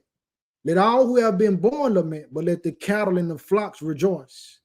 It is much better with them than with us, for they do not look for a judgment, and they do not know of any torment or salvation promised to them after death. So you got some people more convinced, got more love, more patient, compassion, and affection for a creature, an animal, than they do another human. And these creatures, these animals, your dog, your cat, your frog, your lizard, your iguana, the python that you play with, the little canary bird you got, your hamster, ain't none of them. Your fishing, your goldfish, your blowfish that you got in the tank, your electric eel that you got, your pet leopard, none of them, man, they ain't looking for no judgment when they die. But you got people who, I seen a video recently, dude threw some in the water, and I want to say he was some government official. Some other man ran up on him, just got to hitting him. I'm talking about beating him because he was disrespecting his animal. So many people in society got more love for creatures than humans, man. When it's the humans that got to look forward to judgment. This is what he's telling us. Verse 67. What does it profit us that we shall be preserved alive, but cruelly tormented. For all we have been born and are entangled in iniquities are full of sins and burdened with transgressions. And if after death we were not to come into judgment, perhaps it would have been better for us. He answered me and said, when the Most High made the world and Adam and all who have come from him, he first prepared the judgment and the things that pertain to the judgment. But now understand from your own words, for you have said that the mind grows with us. For this reason, therefore, those who live on earth shall be tormented, because though they had understanding, they committed iniquity. And though they received the commandments, they did not keep them. And though they obtained the law, they dealt unfaithfully with what they received. So we knew better, but we chose worse. We chose our own way. That's what he's telling us. So won't nobody be excused, because when his word go out his mouth, it don't come back void. He said he's a God of knowledge, by him actions are weighed. And he do judgment in complete equity. Ain't nobody gonna be able to say, I didn't know. Says, what then would they have to say in a judgment? Or how would they answer in the last times? How long the Most High has been patient with those who inhabit the world, and not for their sake, but because of the times that he has foreordained, eternity. Says, I answered and said, if I have found favor in your sight, O Lord, show this also to your servant, whether after death, as soon, here we go, as soon as every one of us yields up the soul, we shall be kept in rest until those times come when you will renew the creation, renew new heaven, new earth, or whether we shall be tormented at once. So when we die, this is what Ezra asked, a wonderful question. As soon as every one of us yields up the soul, we shall be kept in rest until those times come when you will renew the creation, or whether we shall be tormented at once. Like as soon as we die, do we go straight to the torments, or to the kingdom and rest peacefully, or like how that work? What's the process? This is what he asked. It says, he answered me and said, I will show you that also, but do not include yourself with those who have shown scorn, or number yourself among those who are tormented. We want this report. It says, for you have a treasure of works stored up with the Most High, but it will not be shown to you until the last times. Now concerning death, the teaching is, excuse me, when the decisive decree has gone out from the Most High that a person shall die, as the spirit leaves the body to return again to him who gave it. Remember what we read in Ecclesiastes. First of all, it adores the glory of the Most High. We got to go see him first. We got to go see the Maker first to know that it wasn't a game. It says, if it is one of those who have shown scorn and have not kept the way of the Most High, who have despised his law and hated those who fear God. Not only do that, it say, this is a reprobate person. This is somebody who evil. It says, who have despised his law and hated those who fear God. It says, such spirits shall not enter into habitations, but shall immediately wander about in torments, always grieving and sad in 7 ways. So after they behold him, know it ain't a game, then they get led to this right here. This when the torment starts. 7 ways. It says the first way, because they have scorned the law of the Most High. The second way, because they cannot now make a good repentance so that they may live. Ain't no coming back. It's too late. The third way, they shall see the reward later for those who have trusted the covenants of the Most High. You see what you rejected, or this individual see what they rejected, what they should have taken hold of. The fourth way, they shall consider the torment later for themselves in the last days. It ain't over yet. It's worse to come. It says the fifth way, they shall see how the habitations of the others are guarded by angels in profound quiet, is peace. The sixth way, they shall see how some of them will cross over into torment, seeing other people come into the same location that they in. The 7th way, which is worse than all the ways that have been mentioned, because they shall utterly waste away in confusion and be consumed with shame, and shall wither with fear at seeing the glory of the Most High, in whose presence they sinned while they were alive, and in whose presence they are to be judged in the last times. Now this is the order of those who have kept the ways of the Most High, when they shall be separated from their mortal body. So this is what happened to those who die in righteousness. 8 and 9 says, during the time that they lived in it, they laboriously served the Most High. It's work. It's work, family. Like I'm saying, restraining, restricting, fighting temptations, overcoming thoughts, battling these thoughts day in and day out, but still choosing to serve the Most High. Being tempted to feel like, man, God, dog, man, how is the wicked seem to be prospering and they ain't worried? But here it is, I'm trying to do right, and I'm steady having to go through these different trials and problems. Yeah, we're dealing with all that. That's work. But unto this end is worth it. It says, and withstood danger every hour, so that they might keep the law of the lawgiver perfectly. Therefore, this is the teaching concerning them. First of all, they shall see with great joy the glory of him who receives them, for they shall have rest in 7 orders. They got to see them too.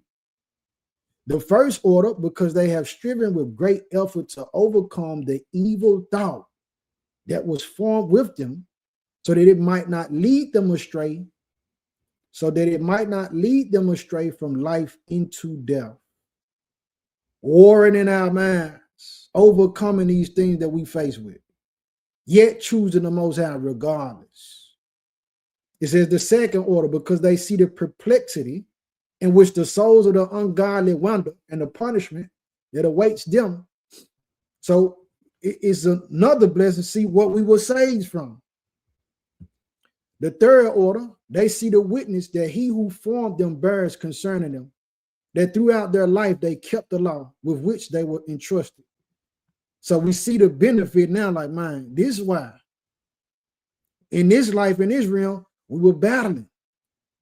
We started questioning, faith got a little shaky, like, but we kept striving. But at this point, the third order, it's like we see why we was warring. We see why we kept choosing righteousness. This is the reward, a part of it at least. The fourth order, they understand the rest that they now enjoy, being gathered into their chambers and guarded by angels in profound quiet, and the glory waiting for them in the last days. That ain't even the best part. It said the fifth order, they rejoice that they have now escaped what is corruptible and shall inherit what is to come. And besides, they see the straits, S-T-R-A-I-T-S, mean difficulties and toil from which they have been delivered, in the spacious liberty that they are to receive and enjoy in immortality, eternal life. We all gonna have eternal life, but there's only 2 ways it's gonna be experienced.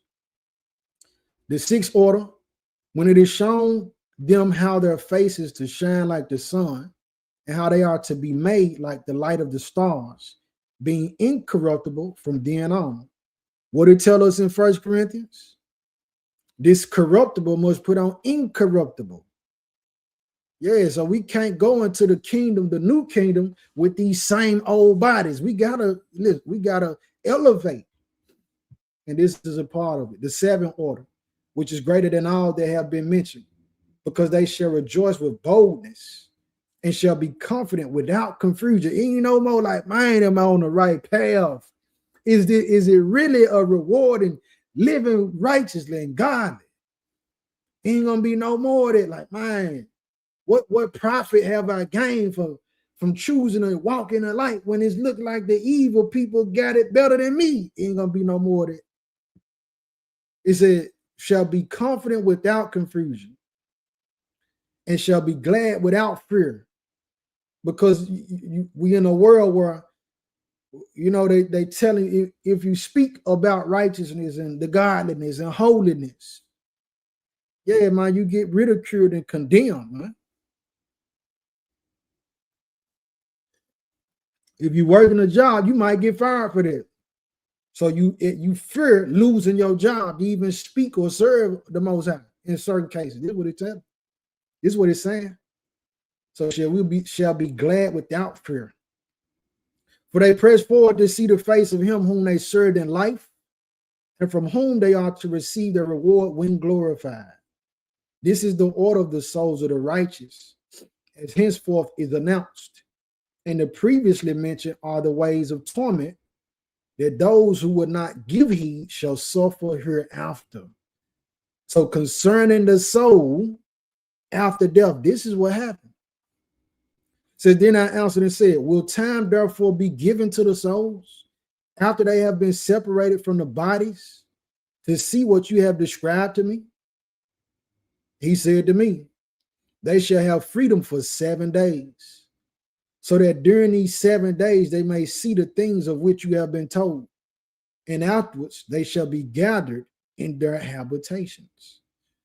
I answered and said, if I have found favor in your sight, show further to me your servant, whether on the day of judgment. That's singular, not judgments. It ain't judgment days. The day of judgment is a singular day, and it's going to be one that's equal to like 7 years. So, on the day of judgment, the righteous will be able to intercede for the ungodly or to entreat the Most High for them. Fathers for sons, or sons for parents, brothers for brothers, relatives for their kindred, or friends for those who are most dear. He answered me and said, since you have found favor in my sight, I will show you this also. The day of judgment is decisive and displays to all the seal of truth. Just as now a father does not send his son, or a son his father, or a master his servant, or a friend his dearest friend, to be ill or sleep or eat or be healed in his place, so no one shall ever pray for another on that day, neither shall anyone lay a burden on another, for then all shall bear their own righteousness and unrighteousness.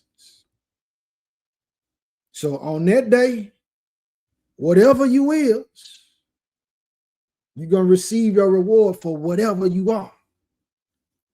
It ain't going to be, I can't, as much as you love your children, you can't go in their steed. You ain't going to be able to go suffer so that they can get in the kingdom. No, they going to have to make a decision. So a lot of the parents is teaching the children, don't worry about God. Don't teach them nothing about holiness and righteousness, and just let them do what they want to do. Not being good stewards. You know what I mean? But if we truly love them, we're going to tell them the truth. You know what I'm saying? We're going to keep it real. But I want to get this before I close, though. Talking about the rewards. Let me see. We're going to be in Corinthians. We're going to be in Corinthians. Yeah, 1 Corinthians. This is what I was talking about. I wanted to get earlier. Question, comments, or concern before we close out. If the Most High gave me knowledge on it, because I don't have all the answers, the book tell you if you don't know, lay your hand on your mouth, man. So I ain't going to be flogging and acting like I know something. But if he gave me the answer to it, we definitely going to get it. But I'm in 1 Corinthians 3. 1 Corinthians chapter 3. Verse 13 says, every man's work shall be made manifest, for the day shall declare it, because it shall be revealed by fire. And the fire shall try every man's work of what sort it is. If any man's work abide, which he have built thereupon, he shall receive a reward. If any man's work shall be burned, he shall suffer loss. But he himself shall be saved, yet so as by fire. So Going here because the reward that comes for every individual, these works that we'll be judged by. Yeah, some of those works, they're gonna be burned to come to naught. But in other cases, the works they're standing and you know what I mean, they continue on. It's a good reward for us to have, man. Let's go to Sirach. I'm gonna get two more of these. Let me see. Hold on a second, fam. Yes, I love it. I need my apocrypha though. You know what? Hold up. I'm gonna put it up on the screen. Let me share my screen again. That way we all gonna get it. Ecclesiastes. We're going in apocrypha, family. Ecclesiasticus or Sirach.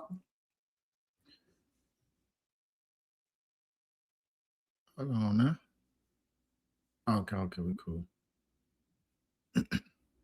Let's go back into the Holy Bible. With the apocrypha. Sirach.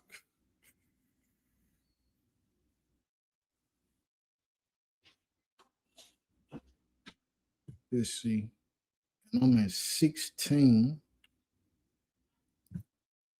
Go here.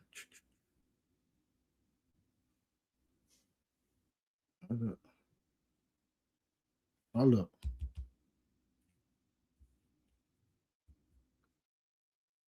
Okay, yeah.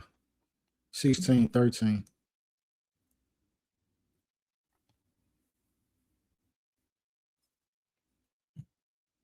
I love it. I'm here 12. It says, as his mercy is great, we're talking about the Most High, so is his correction also. So we live in a life that's supposed to be holy, godly, in contact with the Most High. Everywhere he give, it shouldn't be you correcting somebody else. Every dream he give, if it's from him, it shouldn't be you correcting somebody else. He correct us too. It should be. Some of them dreams and messages be for you. What you need to be working on. He said he judged of a man according to his works. I like that. The sinner shall not escape with his spoils, and the patience of the godly shall not be frustrated. Yeah. The patience of the godly shall not be frustrated. So I'm saying that thing that we looking forward to while we striving for the master of the kingdom, warring lawfully. Excuse me. Yeah, in the end, man, we're not gonna be frustrated if we continue and endure to the end, like the book say. You're gonna have a reward that's worth it. Make way for every work of mercy, for every man shall find according to his works. Yes, indeed. I'm in the matter of that. All right. Questions, comments, or concern before we close out, man. Questions, comments, or concerns before we close.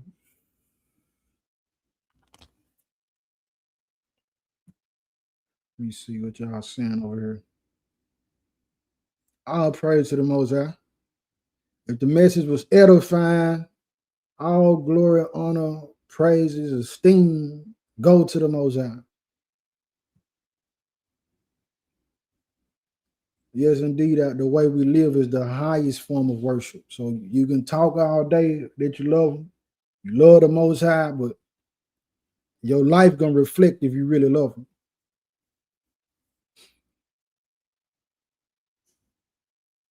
Let me see.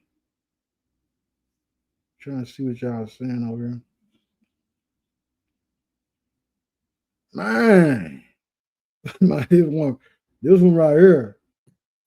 Imagine waiting for Judgment Day, knowing you're going to the lake of fire. That's one of them, the orders of the torments. Like, man, you know what's finna come. Like, this ain't even the end. This ain't the worst.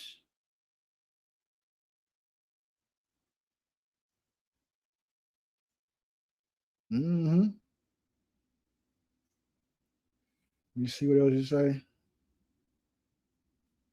Yeah.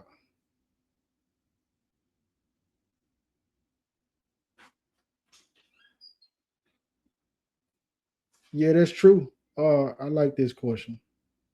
So if I understand correctly, if your loved one dies and you see them within 7 days, it may really be them because they got 7 days to visit people. Yep. Very well might be them.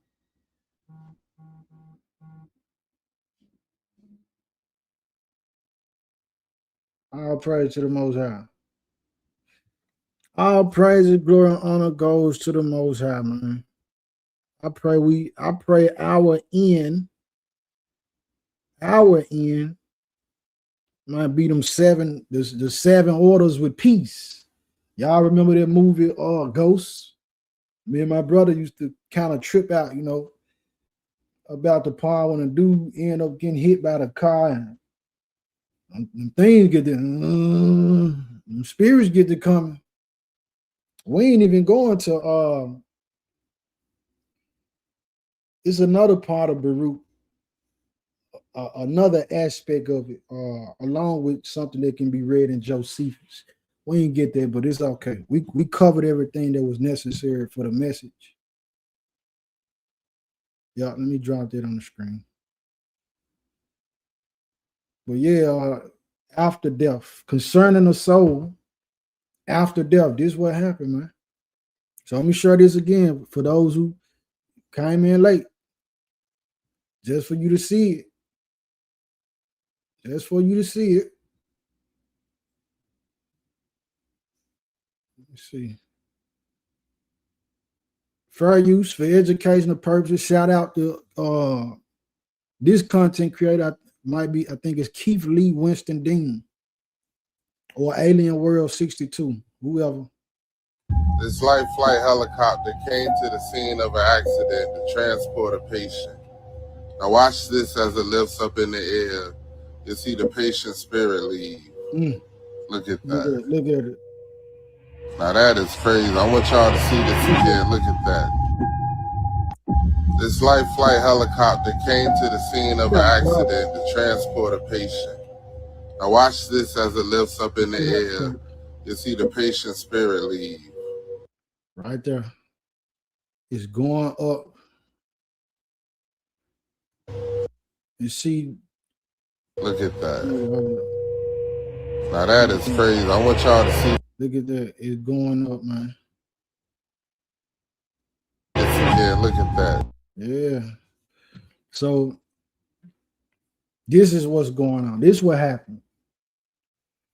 But the world, those who weren't running the world, they want to shape in front of the viewing perspective of mankind into a way to believe or think that it's no consequence. It's no spirit realm. Like I said earlier, though, they just start declassifying the information about, otherworldly beings, UFOs, UAPs, and all of this type of stuff. They had it classified. So if they felt that we know best, your government, we know best for society, we ain't going to tell people about this. We're going to keep this information, even though you got individuals who done seen and had encounters. But we're not going to put it on a platform where it's just known to every person. We ain't going to teach this to be common knowledge in society. What else did they not teach you? What else did they say? Well, we're going to keep this from them. Yeah, so concerning the soul, what happens after death, this is what happened, man. So I pray the word was edifying. Let it take root in our spirit and let us carry it with us. Let it not just be something that, we were here to hear it, and then once the live stop, we go back to our regular scheduled program against the Most High. No. Let it take root. If it put a fire in you, let the fire consume you. Ecclesiastes 8:11 says, because sentence against an evil work is not executed speedily, because the Most High don't judge you right on the spot for being evil. It says, therefore, the heart of the sons of men is fully set in them to do evil. Well, God don't care about me saying F him right now. Look, matter of fact, I'm going to say it now. F God. What you say his name is, a higher name? What you say, Yahuwah, Yahweh, what? And they say it. And you got people who look, why he didn't strike him down? One of my brothers One of my brothers be dealing with that. I feel them. But the Most High know that, man, eternity can't be compared to this time. So it tells us in Sirach. He said, because he know, bro, it ain't no returning back to this realm. Once your chance to repent, your fate is sealed. That's it. So he multiplies mercies. Like, you don't even know what you finna be heading to, man. So you saying what you saying, you doing it. But listen, you gonna have regret in the end if you don't repent. So let us be conscious of that, man. Repentance is key. Repentance is always in season. You know what I mean? Obedience to the Most High is always in season. Mercy is always in season. Faith is always in season.